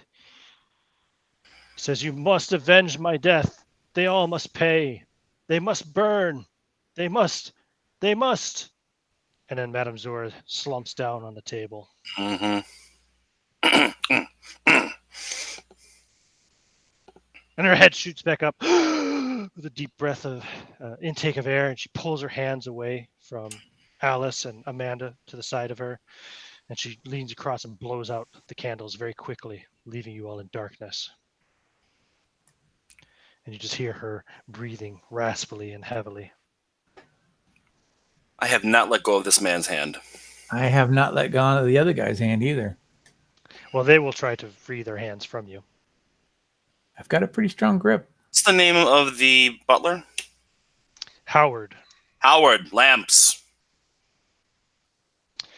Yeah, and the door opens and Howard comes in holding a little small candelabra, and he goes around to light As soon as the lamps. door opens, I'll stand up and grab the tablecloth and yank it off. Okay. So candelabras and bread and baskets and Hmm. candle wax go flying everywhere. And then I'll immediately kneel down and look at people's feet. I'm so disappointed that he didn't do the whole move the tablecloth and everything's still standing on the table. Actually, It's too long. Like the He's a magician thing. magician, after all. expecting him to do that. Okay, what are you looking for? Just people, shoes. It's just boots. shoes and feet. Hmm. All right. I'll grab a candle after it's lit and go under the table and look for marks. Okay, what kind of marks are you looking for? Like someone was kicking the table. Specifically in front of her position and in front of the position of her two companions. You don't see any marks. And then on the pedestal. No, you don't see marks.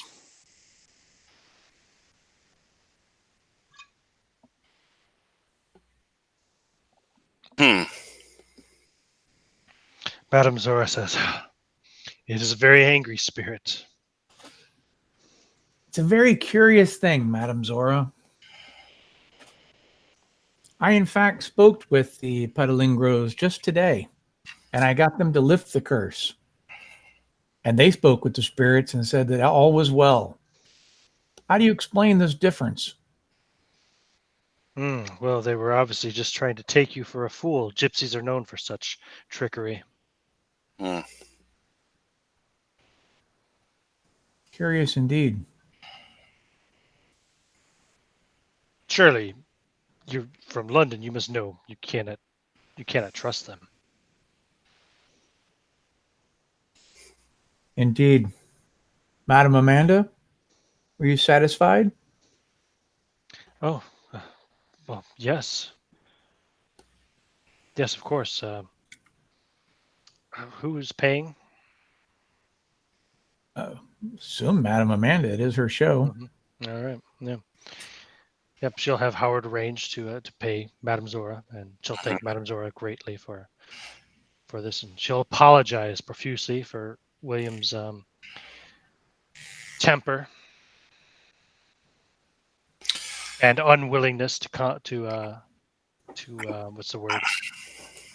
To play along anyway. Capitulate. Something Well, I was looking for, but yeah. I'm going to go and talk to Howard while she's doing that. Mm-hmm. Do you ever recall... What's this? Lord Bargrave. Is it Bargrave or Bargrove? Bargrove. Do you ever recall Lord Bargrove having a bloodthirsty hate for the gypsies?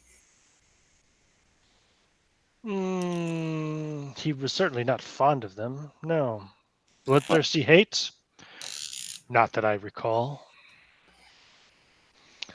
But it is well known that they were responsible for the curse on his family lines, so.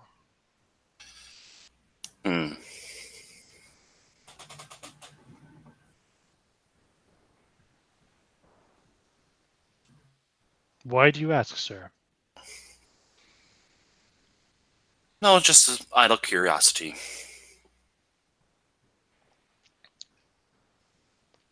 So the other two gentlemen, Richard and... Oh, and I'm sorry for the mess. All right. Of course, Master. Richard and Martin will see to helping Madame Zora out. Did they try to take the candles with them? Because I'd want to take one if not. You want to try to sneak one? Yes. Is sleight of hand a skill? I think it is, right? Yeah, and I've got a huge amount of it. Sure, go for it. Yeah, I rolled a 6 out of 75. Okay, yeah, you can swipe one of the candles, no problem.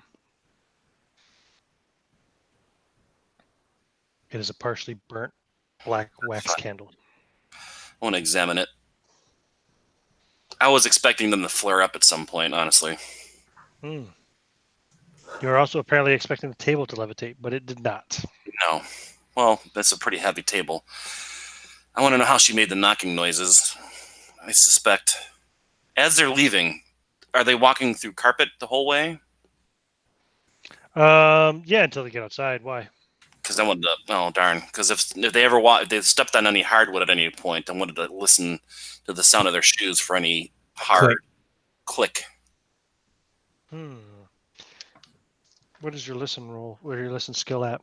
Listen is 40.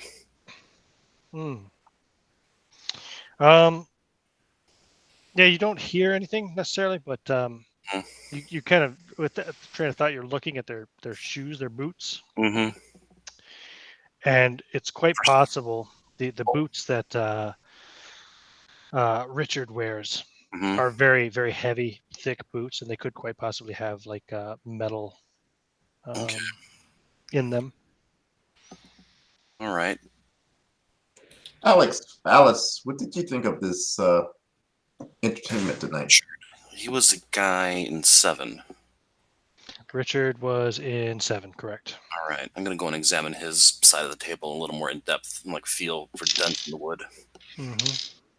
It was interesting. I certainly, while I think that such things are possible, I think the fact that she immediately ended it as soon as we started asking questions that she couldn't have possibly known the answers to indicates that this was entirely fraudulent.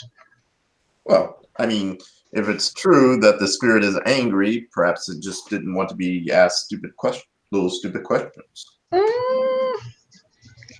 I don't know about that. I mean, and as for the anger, it would be well placed because, well, if the gypsies actually did kill him, of course he would be angry with the gypsies, no matter what. Wouldn't you think? I have my suspicions. It does not seem to me like a legitimate seance, but Lady Ellingham will walk back into the room. Oh, isn't she wonderful? Oh, indeed, of course. Wasn't she great? It was quite entertaining, yes. Well, what do you think should be done? I think that, as everyone knows, following a seance like this, that the spirit world and the material world become joined for a period of time. And it is only common sense that your daughter should sleep with you in the same bed tonight to protect her from ambient energies, because who knows, ectoplasm could be in the air. Do you smell that? She's already in bed, but perhaps I could rouse her and move her. Yes. Yes, most advisable to do so. I don't doubt the madam's ability to speak with the dead, but I do wonder one thing, though. I mean, the spirit, if it is your husband and he is in this house, was very active. I mean, throwing tables around, chairs, and so forth. Yet he didn't do any of that now. And he did seem very angry. Well, I suppose you'd be angry too if you were murdered horribly. Yeah, I had no doubt, but I would just think that anger would manifest itself as maybe a chair flying or such and such.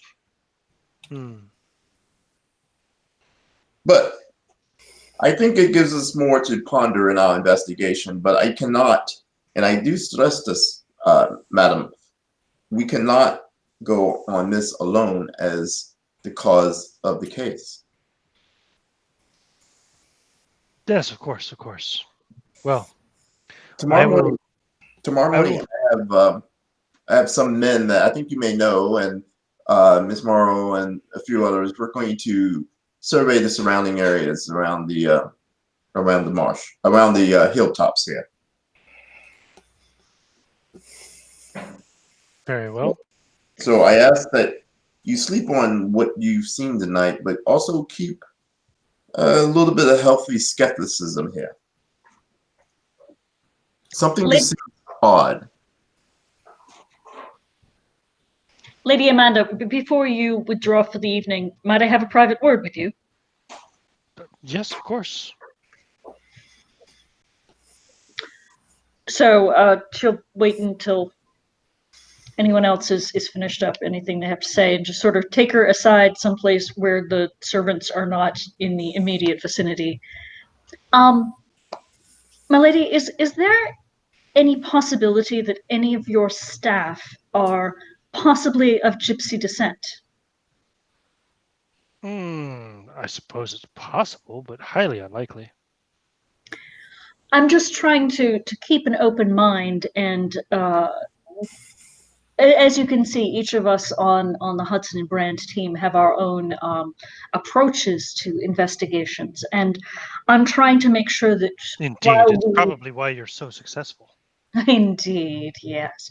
Um, whereas some of my colleagues are more interested in the more mystical side of things, while I certainly have an open mind about these things, I want to make sure that we're not overlooking any of the more physical possibilities.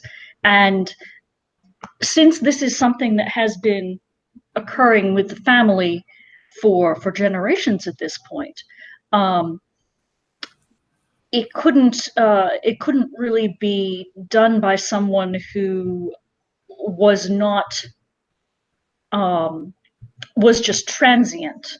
So, for example, are any of your servants the children of former servants? Oh, quite likely, yes. It's very possible. So that is something for you to think about in terms of your when you, if you have records or anything you need to consult in terms of the hiring of the servants. If any of them are of gypsy descent, then that would make a very easy means of enacting the gypsy curse. Right. Okay. I Yes. do not wish to cast any aspersions on any of your staff in particular. I am just noting that this is something to think about. I And will fire them all in the morning and hire new servants. I don't think that is necessary. I joke. Very good, my lady. I'm just trying to make sure that we have covered all possibilities. Of course. Thank you very much. At this point, the doorbell rings.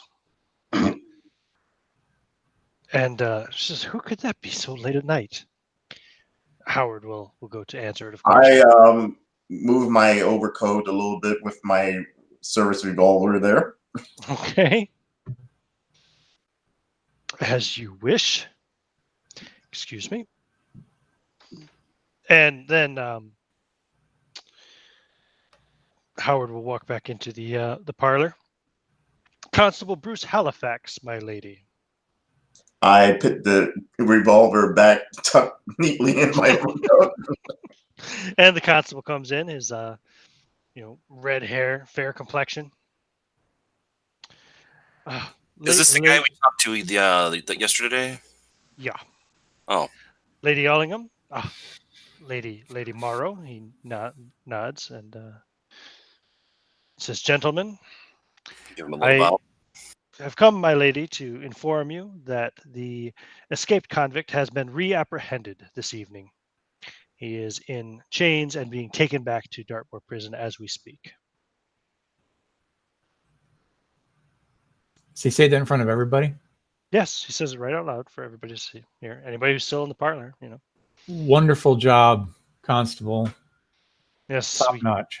we caught the scoundrel trying to break into the school this evening, no doubt looking for a dry, warmer place to rest his head. But as you can see, I have been working all day and night to try and make sure that we could apprehend him. I told you he'd be coming back to Bargrove, or coming to Bargrove, I should say. And as it turns out, I was correct. So you may all rest that little bit easier. Excellent work, Constable. Might I have a word with you before you leave? I don't see why not, my lady. Lady Allingham will nod, and he'll start to walk out. I'll walk him out to the door, and I'll step outside with him. Yeah, it's cold. It's not raining or snowing or anything here at the moment, but the sky is quite cloudy, thick clouds, and you have the good feeling that it is going to snow imminently. He says, "Yes, Master Bennett. What can I do for you, sir?" Are you familiar with Madame Zora? Madam Zora. Oh, yes, Miriam Smith. Of course I am. Miriam Smith, indeed. Could you tell me a little of her history? Has she ever been arrested? Arrested? No. Hmm. No, she's innocent enough for a charlatan. Indeed, indeed. It's not, well, it's not against the law to pretend to speak to ghosts. So, no, she's never been arrested, not by me or anyone else in the district that I'm aware of. Okay, so she's never... Well, I would have to hesitate whether saying it's not illegal to pretend to speak to the dead when it costs someone their life savings, but if she's never had complaints against her of such a thing, then I suppose that's good No, enough. she's rather popular with the common folk around here. Hmm, Spiritualism, it's all the rage. indeed. I blame London. It's seemed to have rolled on from there out to even my part of the Yes. country, it would seem. Is this being spoken to the side or out in public? We're out This in is the, we're out in the outside. side, yeah. Okay, We're very outside. good. Yeah. Well, I've done my best to help curb that practice in London, but one man can only do so much. I did have the, I guess, dubious pleasure of witnessing her performance tonight, and I found it quite lacking. The old table knock and the head wink and the... Mr. Bennett, if I might be so bold, and I Yes. certainly mean no offense, but it's not that different from what you do, is it not? Oh, I make no pretend that what I do is spiritual of any kind. In fact, I make sure at the start of my show to specifically state that everything I do is through years of hard practice and illusion. Mm-hmm. But is not illusion itself, well, it's a form of entertainment and trickery, is it not? Entertainment, yes. Trickery? I suppose you could call it that. But I don't claim that it is reality. Hmm. No. Would you call, in that sense, then a play would also be considered trickery, would it not? Ah, yes, but people go into a play with the understanding, of course, that it's pure fiction. As is my show. But people who deal with spiritualists go into it thinking that they are actually speaking with their lost loved ones. Yes, I If see. she's been harmless so far, then I guess there is no foul, but I'll just caution you that eventually, when the money starts rolling in, greed could play a factor. Indeed. Just a caution, just precaution. No, I thank you, and believe Especially me, after tonight's performance, when she so successfully summoned the dead spirit of the wife of the lord of the land. Well, she may just fall into greed that much faster. Anyways, I'm sorry to delay you, Constable. of course, and please, like I said, I mean no offense. I have No. the utmost admiration for you. None taken, none taken. I've heard that many times before. When I have... It is my job to merely look at the facts of matters and to discern what I can from those. So, of course. Anyway, it is getting quite late. Indeed. I've been working since early this morning. I will bid you farewell. And congratulations again on your capture of that criminal. You do definitely deserve yourself a nice and quiet rest this eve. Oh, thank you. You're very kind. All right, let him go and head on back in. Give him a hearty handshake and head back in.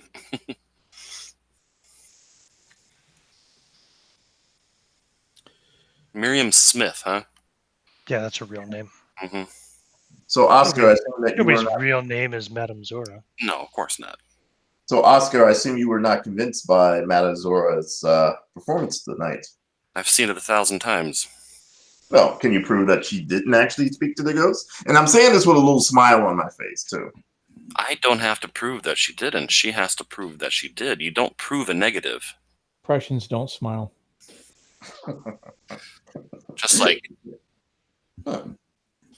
But couldn't she, isn't it possible in some reality that she actually spoke to the dead master of this manor?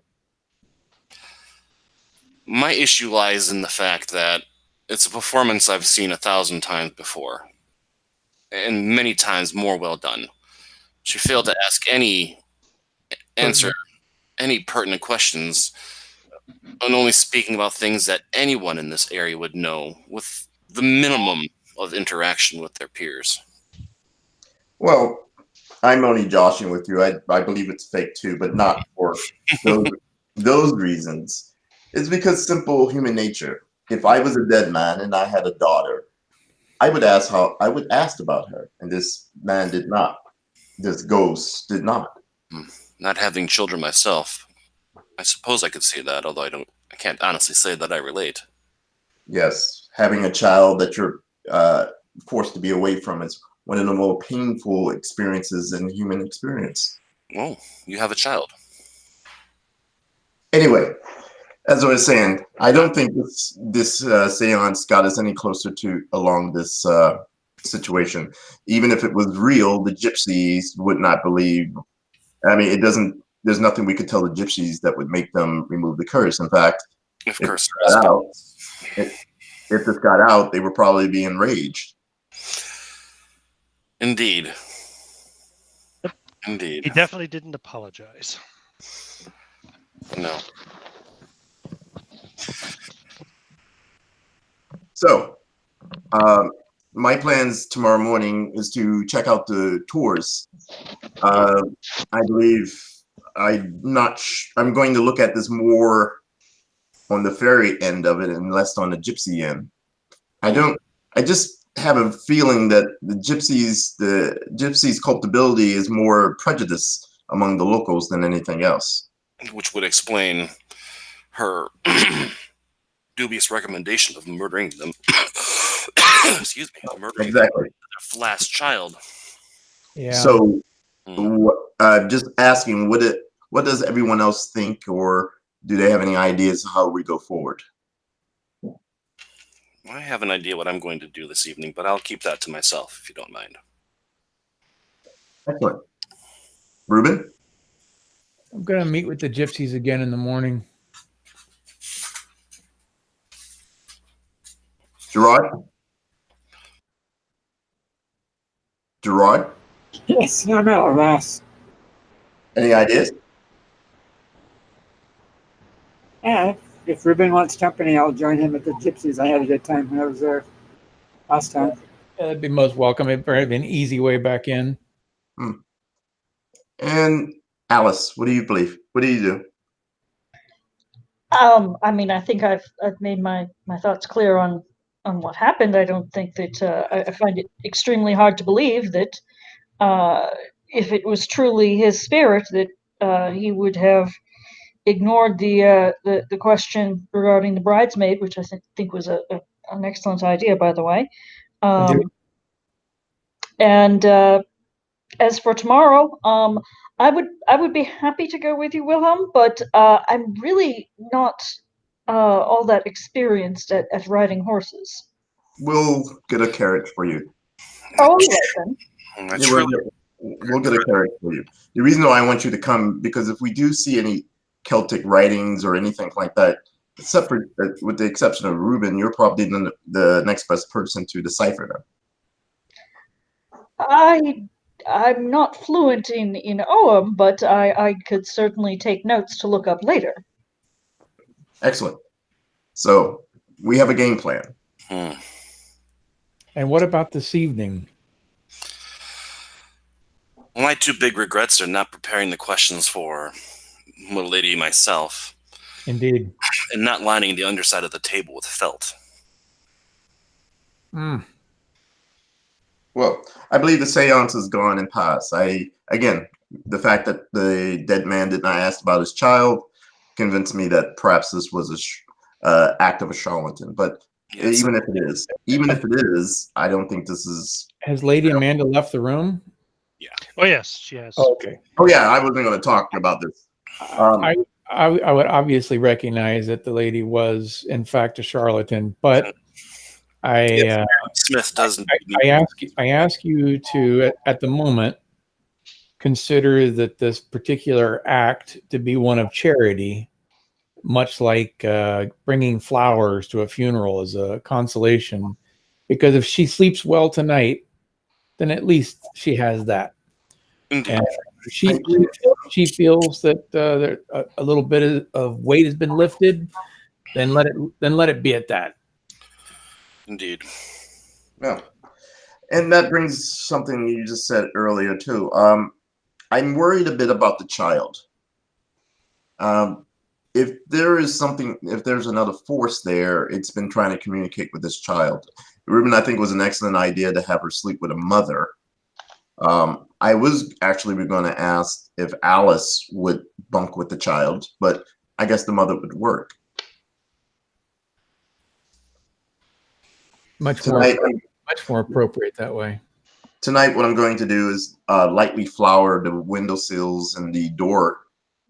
I would think salting the walkways, the entrances. Well, salt too, but I guess, but the flowering is for see if we can track any footprints or anything like that in the. We'll definitely let the house personnel know so that they don't immediately clean it up. Yes, that's the plan, and I was going to do that myself late at night when most folks are sleeping. I'll party. I'm expecting, for those who don't know, I'm expecting 2 of the men that Lord Bargrove hired for the stone to arrive tomorrow morning to join our party for a little extra muscle in case we run into anything such as we did in Wales. Hopefully we'll set off by 6 and we'll do a quick survey of all 3 of the hilltops and surrounding. And if we have time, maybe check out the river, that lake there, that dark mare lake. And we'll go from there. Any suggestions, any objections? No, that sounds valid. I think we all have missions at hand. Okay, so let's see what tomorrow is. Are we good with salting the entrances and laying nails on windowsills and putting flour? We're not going to put an actual guard out. We're just going to let it go. Do we want to, if we're just trying to cover all of our bases, do we want to put out some bread and cream? Good call. Why? If they don't take it as bait, it might curdle if they're evil. I'm just putting it out there as a possibility. No, I mean, he actually looks and goes, "Why bread and cream?" Because if there were fairies, that is the standard belief is that they are more likely to be favorably disposed towards you if you put food out for them. If nothing else, the neighborhood cats will probably be grateful. Indeed. Can't hurt, I think. Okay, so we'll leave a plate out for Father Christmas and his band, and we'll go from there. So that's what we're doing, Ian. Okay, cool. So you set all your traps and you rest. Well, I'm going to wait till about 11 o'clock at night, and then I'm going to do the flowering of all the windowsills, all the chimneys. I'm not the chimneys, the fireplaces. And when I say flowering, I mean just the light flowering of putting flour around lightly, just not a whole bunch, but just to pick up any footprints or anything like that. I let the steward know that I'm doing this and try to tell them, please keep people away from that. Yeah, they're thrilled. You're going to make a fuss all over the place in the middle of the night. Yeah, great. Yes. Sorry about that, old man. Tough life. It's a hard knock life. No worries. And? Then about 3:30, I get some sleep. 3:30, you get some sleep? I mean, I'm sorry. 11:30, I get some sleep. Sorry. Okay. I want to try and wake up around 1 in the morning. Oh. And then, without turning on any lights or anything, make my way down into the parlor where the seance took place. And then go and stand in a corner and just kind of blend with the wall there and just watch.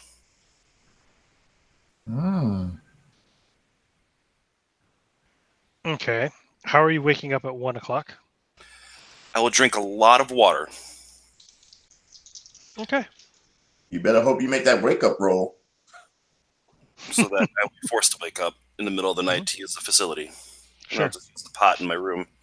Makes sense. Making the pee-pee. Okay. You can do that. No problem. So then you get up and you go out and you blend into the corner. Using my seance stage room? skills, yes, and just stand there still and just watch. And Give me a listen. stealth roll. I don't really have that great at stealth. It's just standard. Well, let's see what I roll. I got a lot of luck. I don't want to spend 78 luck. Woo! No. Dude, But as a anything else GM, works. if you spent 78 luck, I would give you such a cool thing. I would leave it at 1 point. I rolled a 78. I wouldn't need 78, but I'm not going to. I have a lot of luck. I'm not going to waste it on this kind of roll. Right. Gotcha. But Okay. I don't know if any of my skills as a magician would help with that. But I go downstairs and tell Oscar, could you stop standing? You're so loud. You're waking me up and you're hiding. Yeah, right. Okay. No problem. Anything else? Anybody else? Anything else anyone's doing in the middle of the night or through the middle of the night? No, Ruben is going to try to sleep. Okay. if I was on stage, man, you'd never see me. I didn't want you to. Oh well, this is not the stage. Let's see. Rooms. Okay. There we are.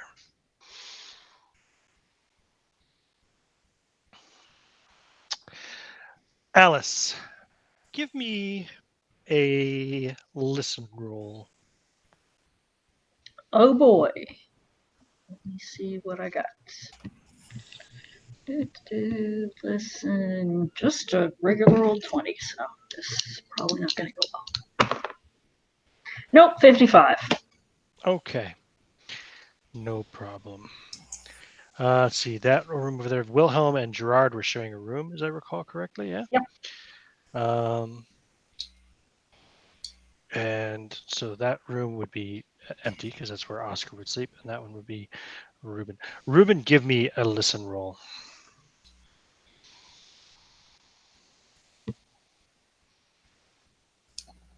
Are you there? We're here. Oh, Yeah, I'm here. You're Yeah, Ruben. sorry. I lost power for a moment. Hold on. Oh, What do you need? sorry. I need a listen roll, please. Stand by. I got a 53. Let me go and see what my listen is. Everything's booting back up. Give me a second. No worries. What did you say you rolled? A 53. Oh, Yeah, it's probably gonna not be good. close. Sounds pretty grim. Yeah, it sounds pretty close. So that Acrobat's coming back up. 1 second.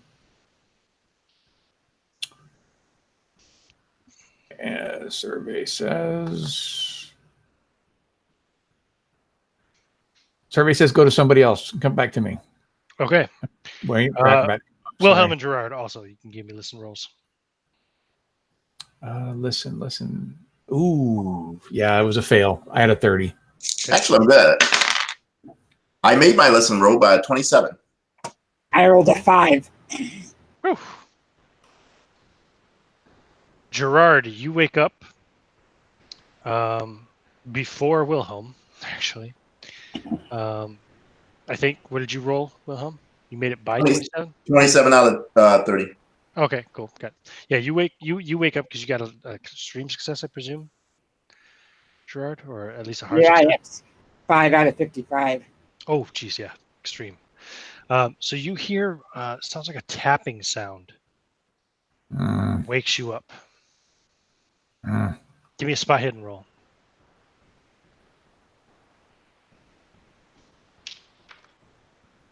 Oh. Rolled a 20. And I believe I got 55 in that also. I'll check real quick here. Spot hidden was Got a 51 in it. You catch the ghostly impression of a face at the window, and then it's gone. Which window? The bedroom window. Let's see. Oh yes, your bedroom has 4 windows, indeed, doesn't it? Wait, which one is which? You see here? Yeah, this is yep. So it would have been the northwest window. And that's a window that we're on the second floor, Mhm. and there's nothing that somebody to be standing on out there, correct?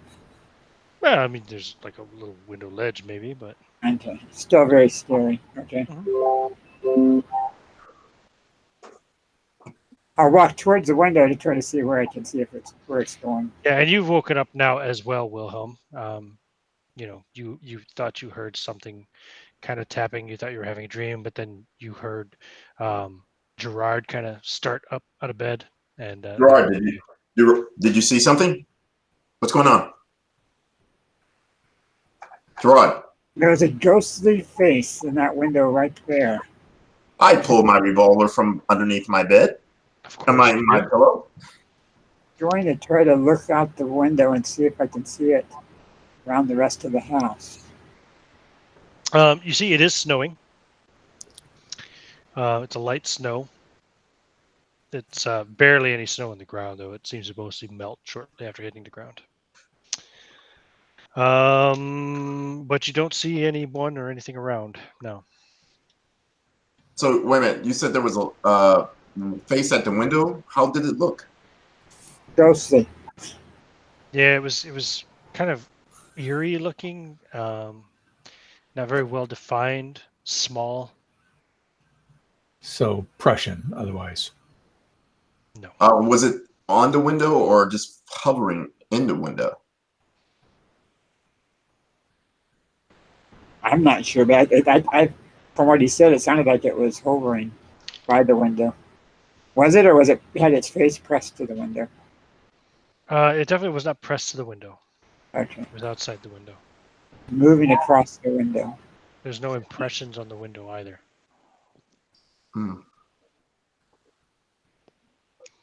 I'm gonna get up, put my robe on, and And it looked like it just vanished as well. what time is? I'm looking at the clock. What time is it? It is 3:30 in the morning. I'm going to get up and take a look downstairs. Okay. Oscar, how long are you standing in that corner, by the way, down there in the parlor? Good question. I was just trying to think about that. Well, after an hour, if nothing happens, Like 2 a.m. I will move to another room.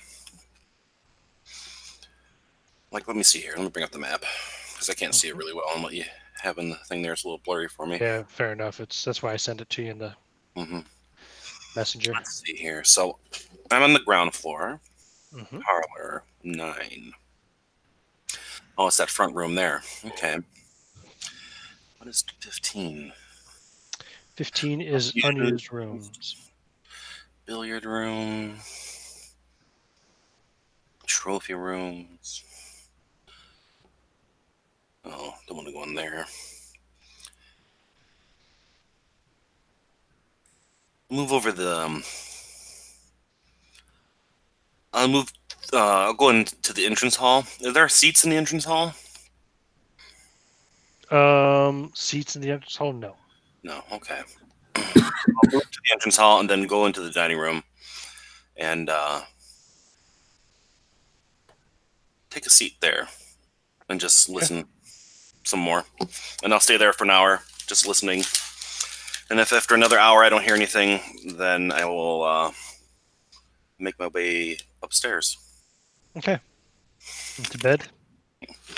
Well, no, not quite. After that, an hour there. Then, let's see, 24 upper balcony, 26 stairs to the attic.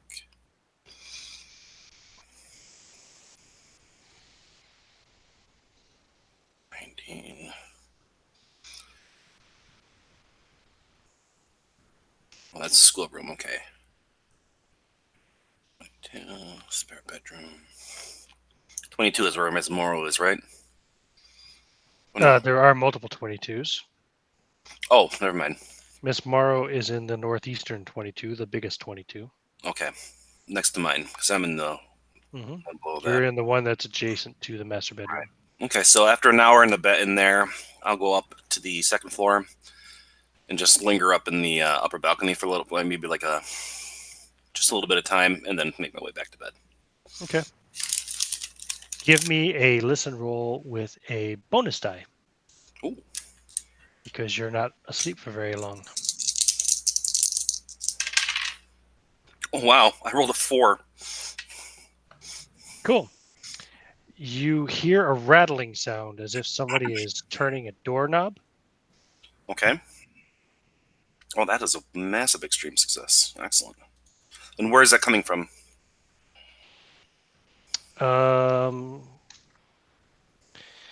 It's not coming from your door. You look at your doorknob, and your doorknob is stationary, not moving, but you can still hear the kind of. I'll And then step you hear over. it click. Okay, and I'll slowly open my door and listen. You walk over to your door. Mm-hmm. Okay, and you listen. Do you open the door first, or do you listen first? I turn the knob all the way, Mm-hmm. and then pull. Give me a open stealth roll. Oh, shit. Oh. All right, so stealth is there. I rolled a 30. I'll spend 10 points on that to succeed. And then yes, open the door and listen.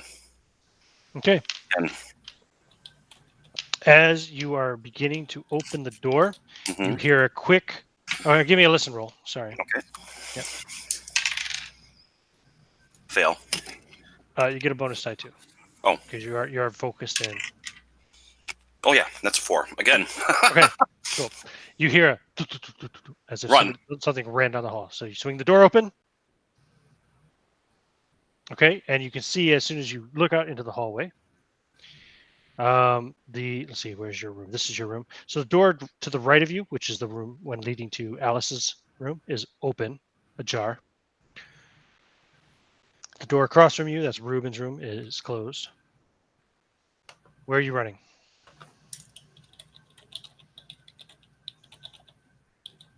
Where are you running?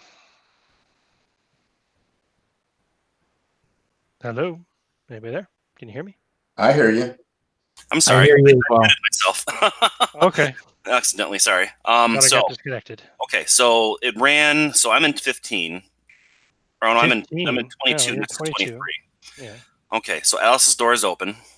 I'm not going to bother running all the way to his door. I'm going to run out and just slam on the You're wall. not in 22 next to 23. You're in 22 next to 18. Am I? Mhm. No, I'm not, because that's where Carmichael is. He's in the room that connects to the lady. Oh, okay. Yeah. My mistake. Okay, Right. sorry. I got it backwards. Then you are So in the then, 21st. or no, then where are they at? Who? So it's Ruben's room, right? Okay. Okay, so I look and I see her door's open. Ruben's is closed. Ruben's is closed. I'll slam on the wall and shout, "Alice!" and then chase down the hall towards the balcony without trying to stop.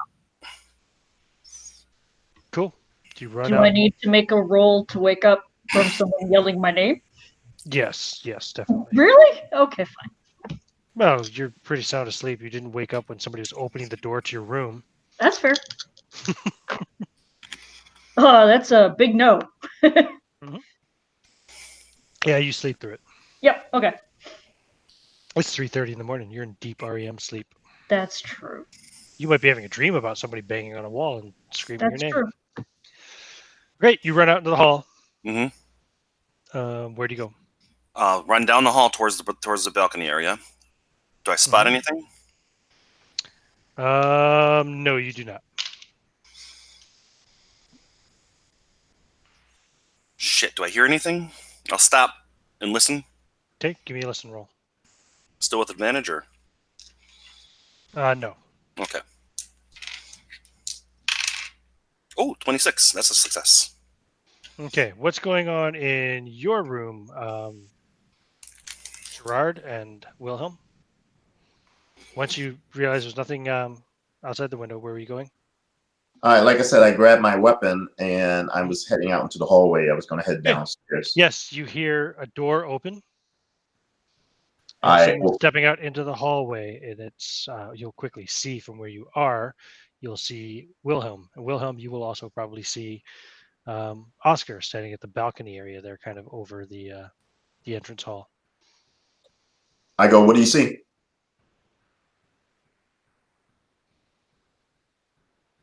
Oh my God, they got him. I shoot him.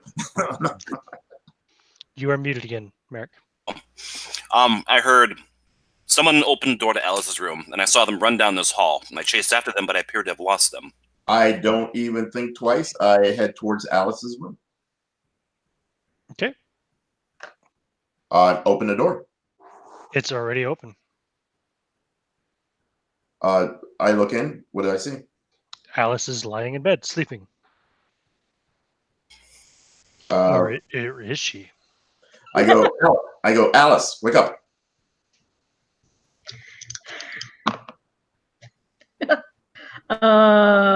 If this is my listen roll, then no. No, go ahead and give me a Constitution roll this time.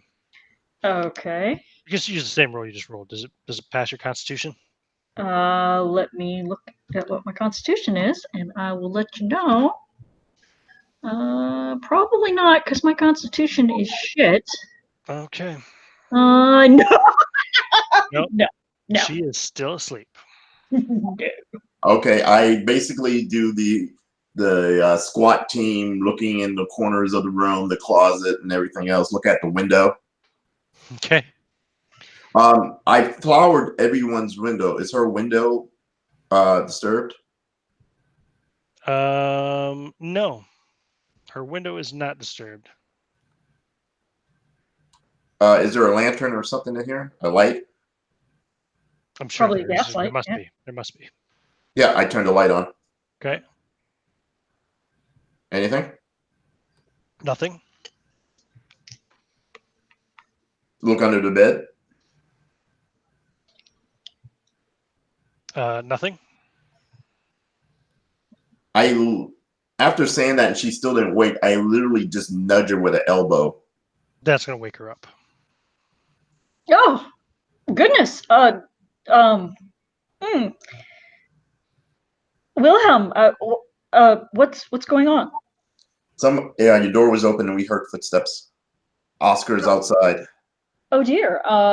Is everything still here? You see, everything seems to be safe. We're gonna let you know. You want to get yourself armed. We're gonna continue. I'm going to continue downstairs, and then I leave the room. Okay. Gerard, Oscar, what are you guys doing? Well, I would chase downstairs. Okay. You run downstairs. And I'd listen again for footsteps or anything. Give me a spot hidden roll. You can give me one too, Gerard. Ooh. I didn't follow him. That's fine. You can still give me one. I rolled an 11. That is just like a couple shy of an extreme success. As you run downstairs, you can feel a draft immediately. And you'll notice that the front door is ajar, just slightly. Run over to there. Mm-hmm. And without opening it, like peek out. Okay.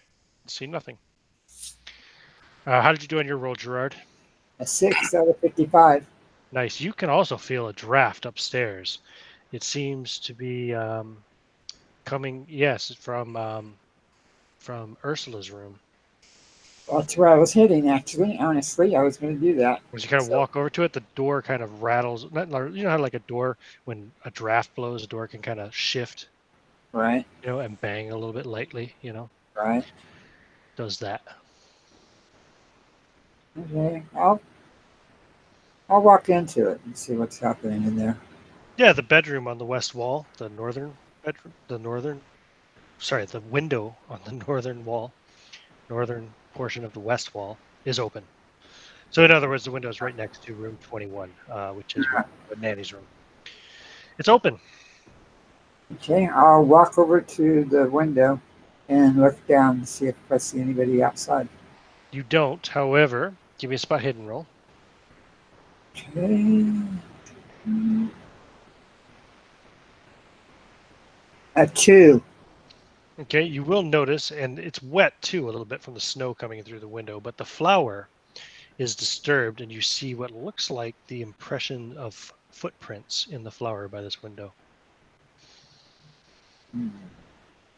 Okay. Small, childlike footprints. Small childlike footprints. Yep. Okay, I will head back to the balcony area and hopefully run into somebody that part of our party. Yeah, Wilhelm, where did you go then when you left? When you came out of Miss Morrow's room? You're going to run into Gerard anyway. You're muted, Joe.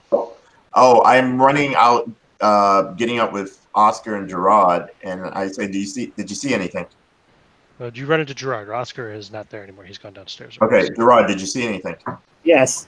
There was a cold feeling, noise up here. Over to Ursula's room, a door slammed. I went over there. Window was open. Is Ursula all right? Okay.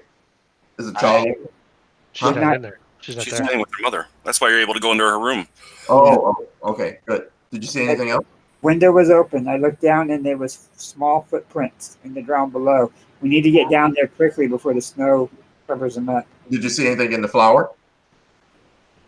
I didn't check the flower. I was in a hurry trying to check that.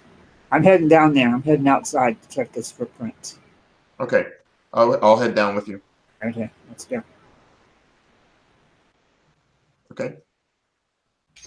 I'll swing the door open. Ruben, you can give me a listen check with a bonus die, please. There's a lot of noise going on now. Absolutely.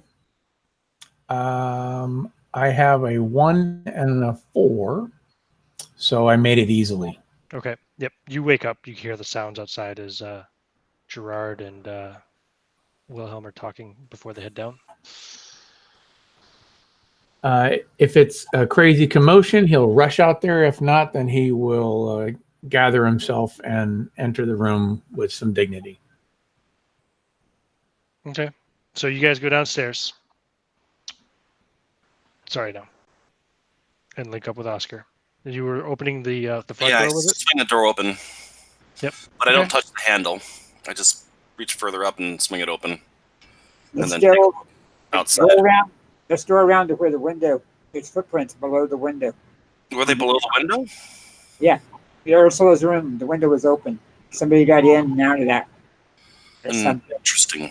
And then they must have left this way. Do we see the footprints? Well, I don't have shoes door? on. I'm not walking outside. The front door? Where are you talking about? I'm at the front door. Where Joseph, what are you talking about? Where Gerard is saying there's footprints. Are you gonna go back upstairs to Ursula's room? That's not where he. That Where is. did he say there was footprints? He said there was footprints in the snow. No. In the flower. That's what I thought he said. That's what I thought you said. Oh, I thought you said out the window I could see. No. Inside the window. The flower is The disturbed. flower that I put down on the ground. You're right. Oh, I'm sorry, my bad. Okay, right. then I would have went and looked at I would have not gone down. I would have went back up to look at those. Right, I wouldn't have left the room. I would have stayed in the room. Okay. Okay, sorry about that. Hey, no worries. No worries. Looking at the footprints, what do they look like? Small, childlike. There's only like maybe 2 that you can see in the flower there. Are they kind of smudged a bit with water from the snow? Are they booted or are they barefoot? They look barefoot. Do they look like the Welsh child smart like people we met? Did you find footprints in Wales? I killed one. 2. Did you find footprints in Wales? I assume I looked at their feet as I was. I don't think you. As I I was seem to remember you having a lot of time, but okay. Tell you what, give me a track roll. I'm going to need a hard. Which I'm really good at, by the way. I will need a hard success. And then a luck roll. Oh, I actually rolled a 22. Let me look. Track. No, I'm not good at. I thought I was good at that. No, I'm not good at that. So no, I didn't make it. Okay. You don't think so? Don't know. Do they look okay? Is Ruben there? I'm not saying it's these look childlike, whereas those things were kind of they were definitely humanoid, but they were kind of serpent-like as well. You know. Exactly. Is Ruben down there now? I'm not saying Sure. they're fairies, but it's fairies. Ruben's going to count the toes.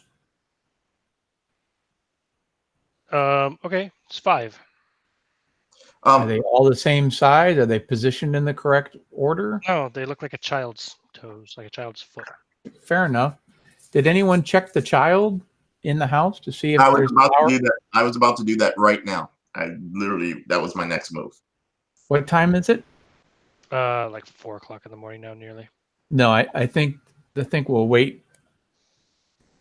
How about we just check to see if there's flour going to the room? I am there. I am going to check the rooms. I'm not bursting in, but I'm going to open the door. You are not going to open the lady's door. I have an important question. Whenever I came in that room, you did say the window was open in that room, right? Ursula's room. Mm-hmm. Right? Okay. And the footprints are right below that window thereabouts anyway? Yeah, on the inside. And the inside. Okay. So that window's open. Okay. So that's where I want to investigate. But go ahead with you guys' stuff and I'll. Okay, so Alice has finally gotten her bathrobe together and everything, and is in a reasonably decent state that she can see y'all. And so she will go to wherever it is that you folks are talking. And so someone broke into my room, it seems. Is that correct? Apparently. There was a noise in your room. And Did you know what they were looking for? I'm not there. I'm moving. Lady Amanda's door opens, and she pokes her head out. Lady Amanda, What's going on? Is your daughter all right? She's fine. She's been up and down with nightmares off and on throughout the night, but apparently someone my door was closed when I went to bed, and apparently someone came into my room while I was asleep. oh, she looks at Wilhelm and cocks an eyebrow. Yes, we were just trying to determine what had happened.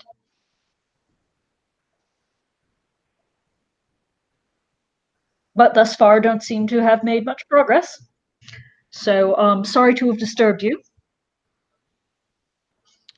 Oh, okay. Ian, I have an important question. Not to interrupt anybody. Is those toes pointed towards the window or towards the room? Towards the room. Okay.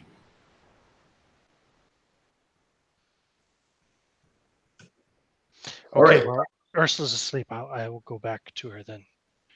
Okay, I'd probably stop just before I get If to you need anything, just knock. I probably stop just before I get to the room when I see a Lady Amanda come out and say everything's fine. I'm going to turn around, grab my long coat, and go outside. Okay. With my shotgun. Yep, it's snowing lightly. My plan is to go underneath the window. I am Underneath the window. Cooling my heels here at the front door at the moment. Okay. Where's Ruben at? He was checking out the footprints at the time, but So he's there with you too, Gerard. Okay, we're both in here together. Yes. Good. So What was the size of the boy that we accompanied to the gypsy camp? bigger. he was. Yeah, he was. He was like a teenager or a something. young. Yeah, he was a young adult. That's what I thought. Okay. Checking out the tracks underneath the window. You outside? Yes. Well, okay. You find nothing. as Wilhelm comes walking down the stairs, and I'm still standing at the front door, Yes. what did you find upstairs? We found small childlike footprints leading in from the window on the second floor. Ursula and her mother is fine. And Interesting. And Alice? Alice is fine too. The door was open, but we're not sure why. This door was open as well. I believe there may be some. I'm going to look and see if there's some tracks underneath the windows and see if we can, if I can follow the assailants. Do you wish me to wait here for you? Are you armed?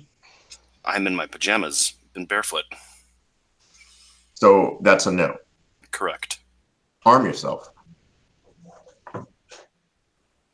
We're dealing with forces. I don't think we're dealing with children. Well, I would not expect a child to break into a mansion such as this at this time of night. Exactly. So arm yourself. Very well. I'm going to go and see, grab our lantern, one of the lanterns that I assume that are somewhere near the door, and go look at those tracks. Well, I'll close the door. I won't lock it. And I'm going to go upstairs. Let them know where I'm at. Indeed. I head upstairs. Okay. Mrs. Morrow, what are you doing?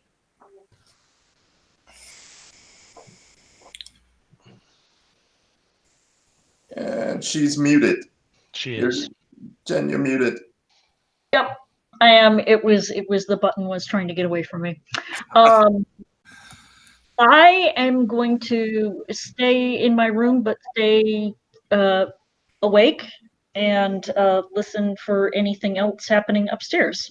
Okay. No problem. After I get upstairs, I'll put on a robe and some slippers and go and knock on Mrs. Morrow's door. Yes? It is Oscar. Yes, Oscar, come in. I'm decent. Very well. Are you all right? I am. Have you noticed anything disturbed in your room? I don't think they got inside. Well, the door was open. I honestly can't say if they got inside or not. Indeed. It was only open ajar when I saw it and saw whatever it was sprint away from there, and I gave chase. Oh, so something was definitely. Oh, yes, there was definitely something here. I heard the footsteps. They were very quick, or at least faster than I was. I was not able to catch them. They made their way out the front door. Goodness. I don't know.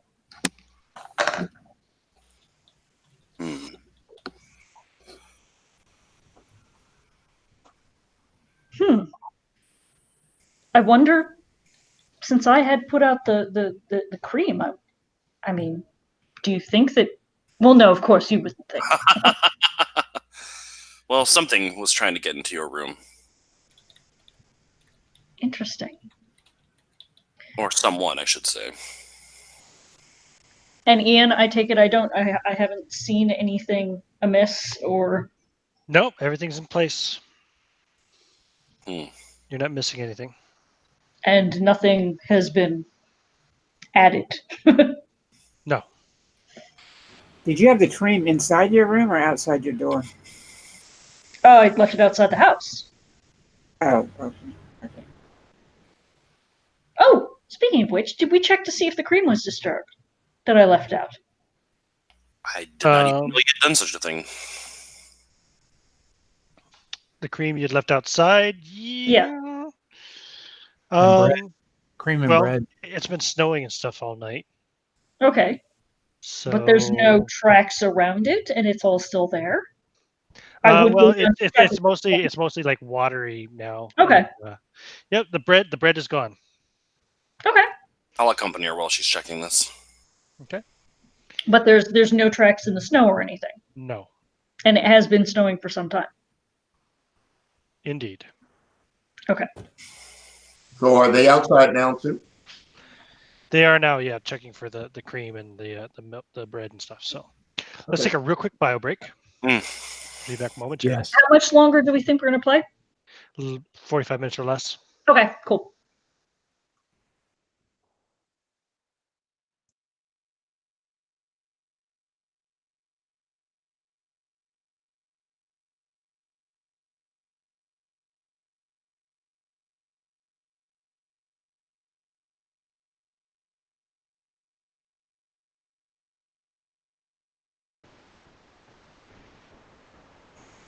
Anybody else still on here?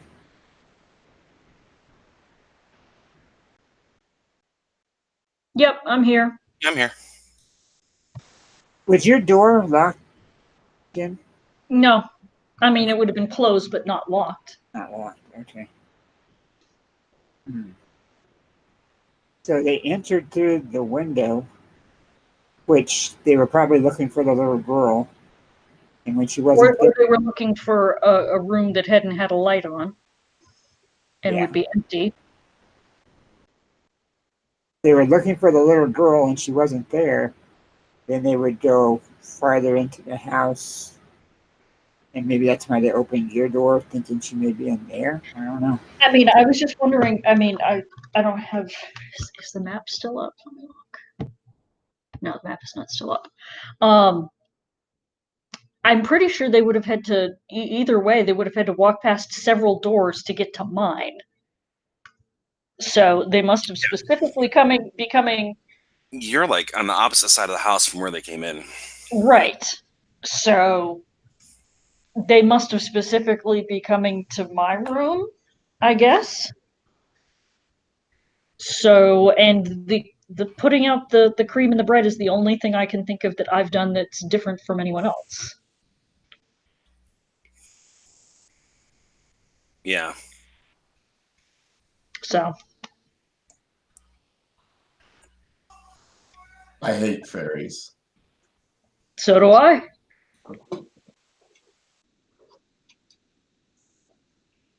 No, I was telling them I know a lot more about fairies than Zorn knows about fairies. Right. So, you know. If nothing else, from Nero 20 years ago. Or I was saying, because I'm at between you and Ian, who worked on Changeling. Yeah, I know more about them than I want to. I never I have played Changeling. Back. I have a tendency to get caught in whatever fairy plot is being run in any game that I come near. So I usually go, I know nothing at all about fairies, but this time I decided, okay, fine. I guess it makes sense for her to know something. I would consider that sort of stuff to be an omen, like they're calling you home. Ooh. Maybe No, that. it would make sense. I mean, your character is a book person in England. Yeah, at the time, I think we're right in the zone for the Coddington fairies and all that. So, upper middle class British woman. I'm pretty confident that I was exchanged soon after birth, because I was born and I was like, I don't know, 18 and a half and like 8 pounds. Mm-hmm. And then within a week, I was 21 and a half inches and 11.9. So I think I got swapped. Huh. Well, I was born at dawn on the spring equinox, but I can't. I don't have any good switcheroo stories. So. Born exactly at the stroke of midnight on the 22nd to the 23rd. So between Cancer and Leo, right? Exactly at the cusp. Mm-hmm. I was on the Pisces Aries cusp. Oh, that explains so much.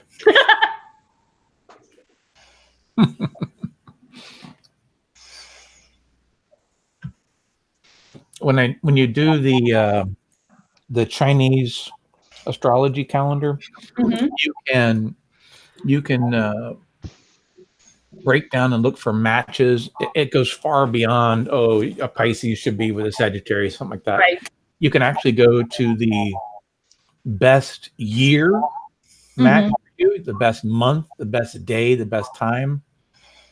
And out of just absolute craziness, I did the best for myself, and it ended up being the day my wife was born,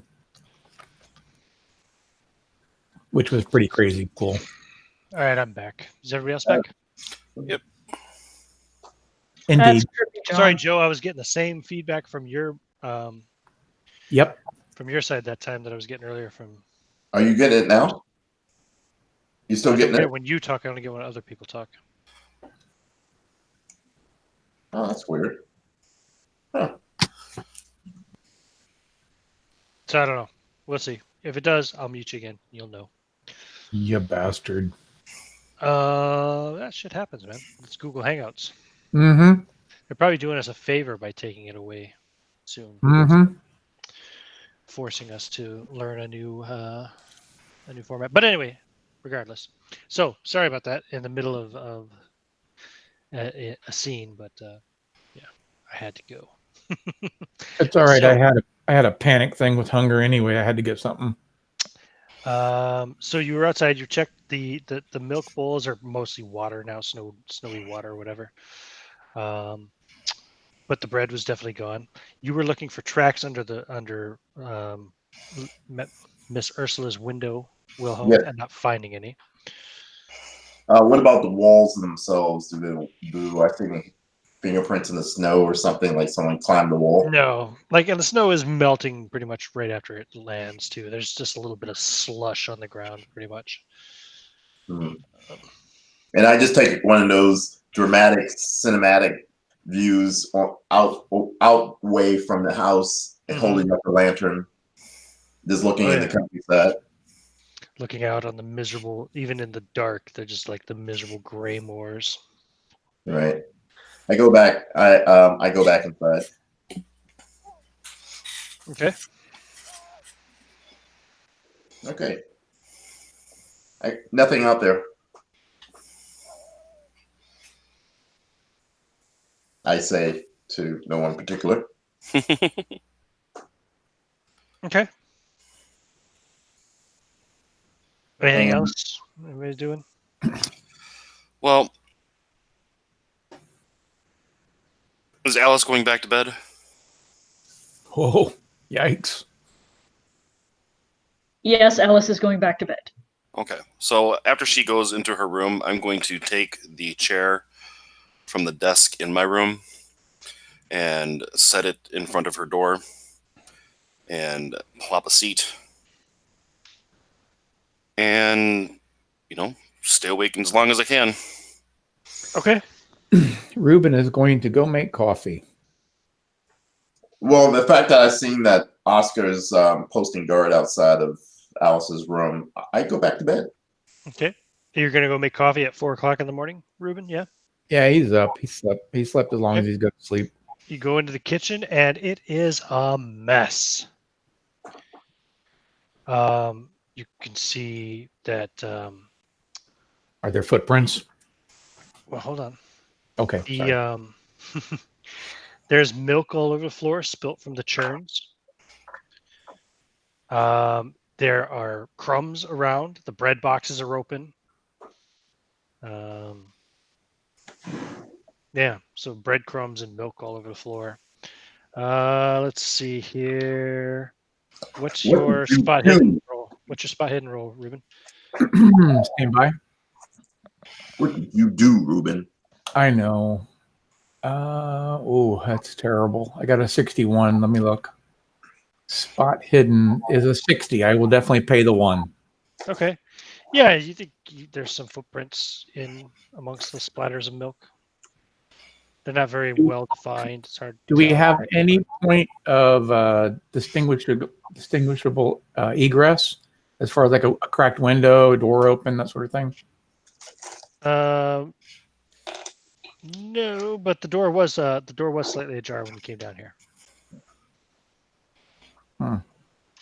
Head check outside the door. See if there's any evidence of more tracks and such. No. Well, there's nothing to be done. He will he'll take it all in and he will start cleaning it up. Okay. All right. It is the early morning of the 20th of December. What do you do once you make coffee, Ruben? Once you clean up the mess and then make coffee? Well, I suspect the house will be waking up about this time. Probably not too far after, yeah. Yeah, and depending on who comes down there, I imagine, early staff, bakers, and so forth. Just let them know that it looks like do they have raccoons in England? I don't know. I don't think so. No. Pretty sure they don't.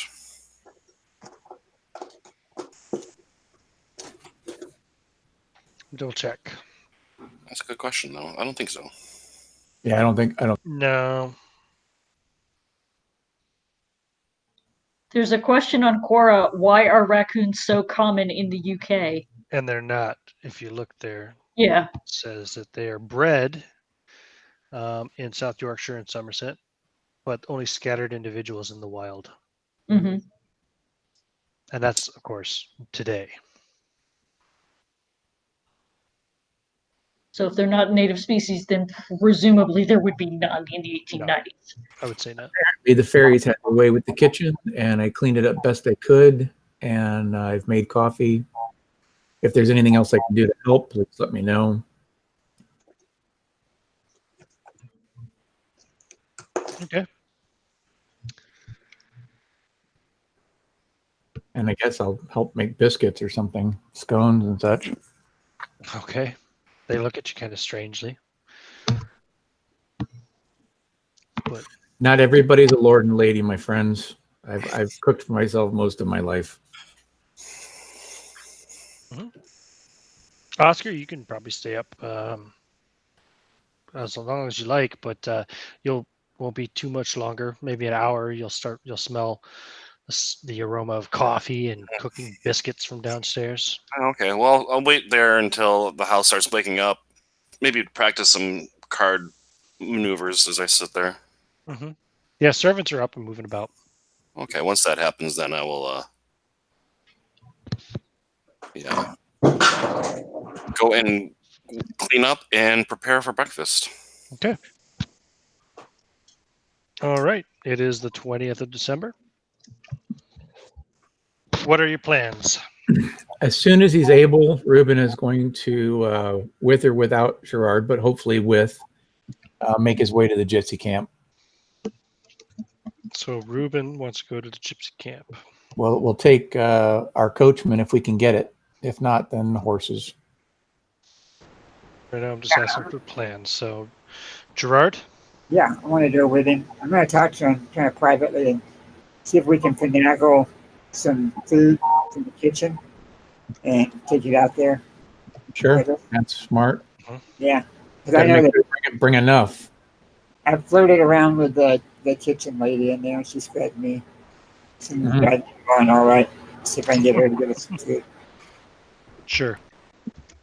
We can swap local romance stories. She's about the age of my mother, so yeah. Oh, yikes. Never mind. Okay. It's a picnic. We want a picnic basket made, that kind of thing. What about Mrs. Morrow? And what's your plan for the day? I believe that I was going to be going with Wilhelm if I could not ride a horse. Well, if there's a non-horse riding option, then I will go with You could him. always, as Joseph so elegantly put it, you could always ride bitch. I would be happy to share a horse with I would imagine they would have those little two-wheel. That's not really what they call it, is it, Joe? Buggy. Not on a horse, but if you're riding a motorcycle. Yes, if you're on a bike, that is the. It is only referred to that when it's same sex is riding the second saddle. Okay. So anyway, okay. So Wilhelm and I'm waiting for the two guys who are supposed to come with us. Oh Jesus Christ! Yeah, they would have showed up at 5 o'clock. Sorry, forgot about that. They have. Yeah, they would have shown up at 5 a.m. Yeah, 5 o'clock. Ringing the doorbell. Right. Howard would not be impressed. We're gonna grab a quick oatmeal, make sure the horses and everything's packed, and then we're gonna head out no later than 6. Okay, going out to investigate the tours, yeah. Right, and all right, I guess we can. Wait. So are we trying to get there by sunrise? We're 6 o'clock. That's how we start all day. Yeah, that's fair enough. But I'm just saying that The sun won't be up yet by the time you leave. Correct. yeah, because it's Oh, what time will the sun be up? Yeah, I forgot. Mm, December. Yeah. let me double check here. and Let me change that. We'll leave as soon as sunrise. Sorry. Ian, that is actually a relevant thing, and I don't know if there would be information in the library that would help me find when exactly is the winter solstice this year, because it does vary year to year. I would say it's tomorrow, the 21st. Okay, cool. Oh, Jesus. Well, let's just leave it sunrise. Crack it on. Okay, Make it easy. probably more like 7 than 5. You can eat more. I could sleep more. I'm trying to find us here. How do I set the date? Is there any way to set the date? Well, let's just say.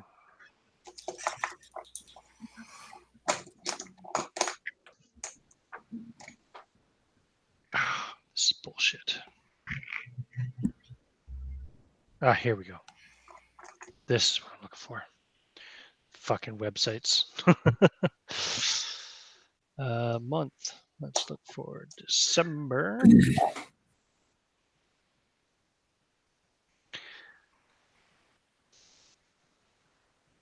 Go.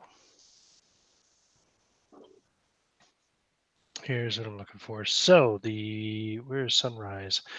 Sunrise. Am I reading this right? Would be about 10:10. 10:10? That can't be right. No way. That can't be right. Unless we're in the Arctic Circle or something. That's what it says here. December. This is now granted. This is 2019 sunrise time at 10:10 a.m. Sets at 2:44 p.m. No. Now that's not total rise. That's North Pole, man. That's not total rise and total set. Well, I just looked up. Okay, so I just looked for sunrise 2019, December 21st, England, and it gave me in London at least the sunrise on December 21st this year will be at 8:04 a.m. Okay. Yeah, this is giving me all kinds of different answers. Here's another one that says 6:19 a.m. So rubbish. Let's say 8 a.m. That sounds about right. Okay, fine. I think whatever. I don't know where you found it. I'd like your site. That sounds more accurate. It was and my own knowledge of living over here. 8 a.m. sounds about right for the middle of winter. Okay. Basically, then I make sure we all have a good breakfast. Grab the maps. Explain how we're going to proceed. Do both of them have horses, or they're on foot? You said something about the other guys. Okay. Right. They don't have horses. Okay. They're laborers. Right. I see if the stable can get them 2 horses and saddlebags. I don't know that they know how to ride. One of them said they did. Does. Okay. And also 2 axes from the barn. Okay. Mackenzie will grumble about the horses, but he'll do it. And 2 axes from the barn, and tell them if we're not back by sundown. Tell the people in this Mackenzie, if we're not back by sundown, then there's something wrong. And tell Ruben. And well, I'll tell Oscar.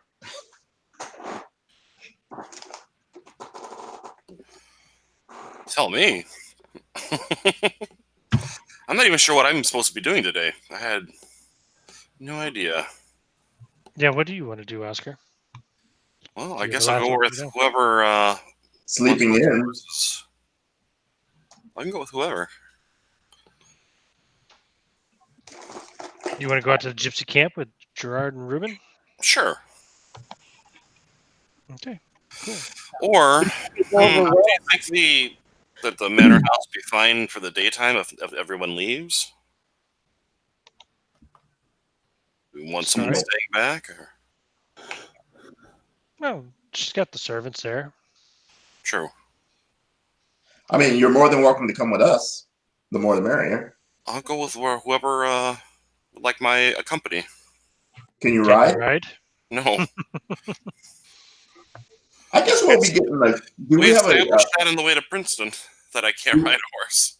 Do we have a wagon at all so we can bring the In fact, non-riders? I am still sore from There that. is a carriage. However, he doesn't take it off the roads. And technically, Gerard and Ruben have already requested it for the morning to go to the gypsy camp. Can we get one more stable hand to ride with us? Probably, sure. Yeah, and then Oscar can ride bitch with the stable hand. I don't know that I want to do that. Not that it's a pride thing. It's just. So you want to go with Gerard? I'll go with Ruben Gerard instead? and Ruben. Yeah. Okay. You Not could that it's a probably pride thing, I but like it's a pride thing.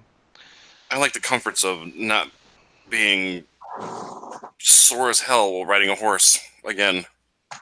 Mm-hmm. Okay. That's So yeah, the it's plan. totally a pride thing. Good stuff. Okay. I think that's probably a good place to leave it off because we're going to get going here in the next 20 minutes anyway. So You Cool. got it. Alrighty. it's the morning of the 20th. We have light snow. Gerard, Ruben, and Oscar heading out to the gypsy camp with the carriage. Mm-hmm. Well, as close to it as it can get with the carriage anyway. Exactly. Wilhelm and Mrs. Morrow plus the two laborers This is Mora who's going out to. with promises of a carriage. Uh-huh. All right, cool. Great. That's a good one. We'll do session 4 in 2 weeks' time. I think it will be the final session. Awesome. Very good. Unless we really drag ass somehow. But yeah, it should be it. We could have another seance. That would be helpful. Hey, the seance was very cool. That was fun. All right. It had the potential to be something good. Yeah,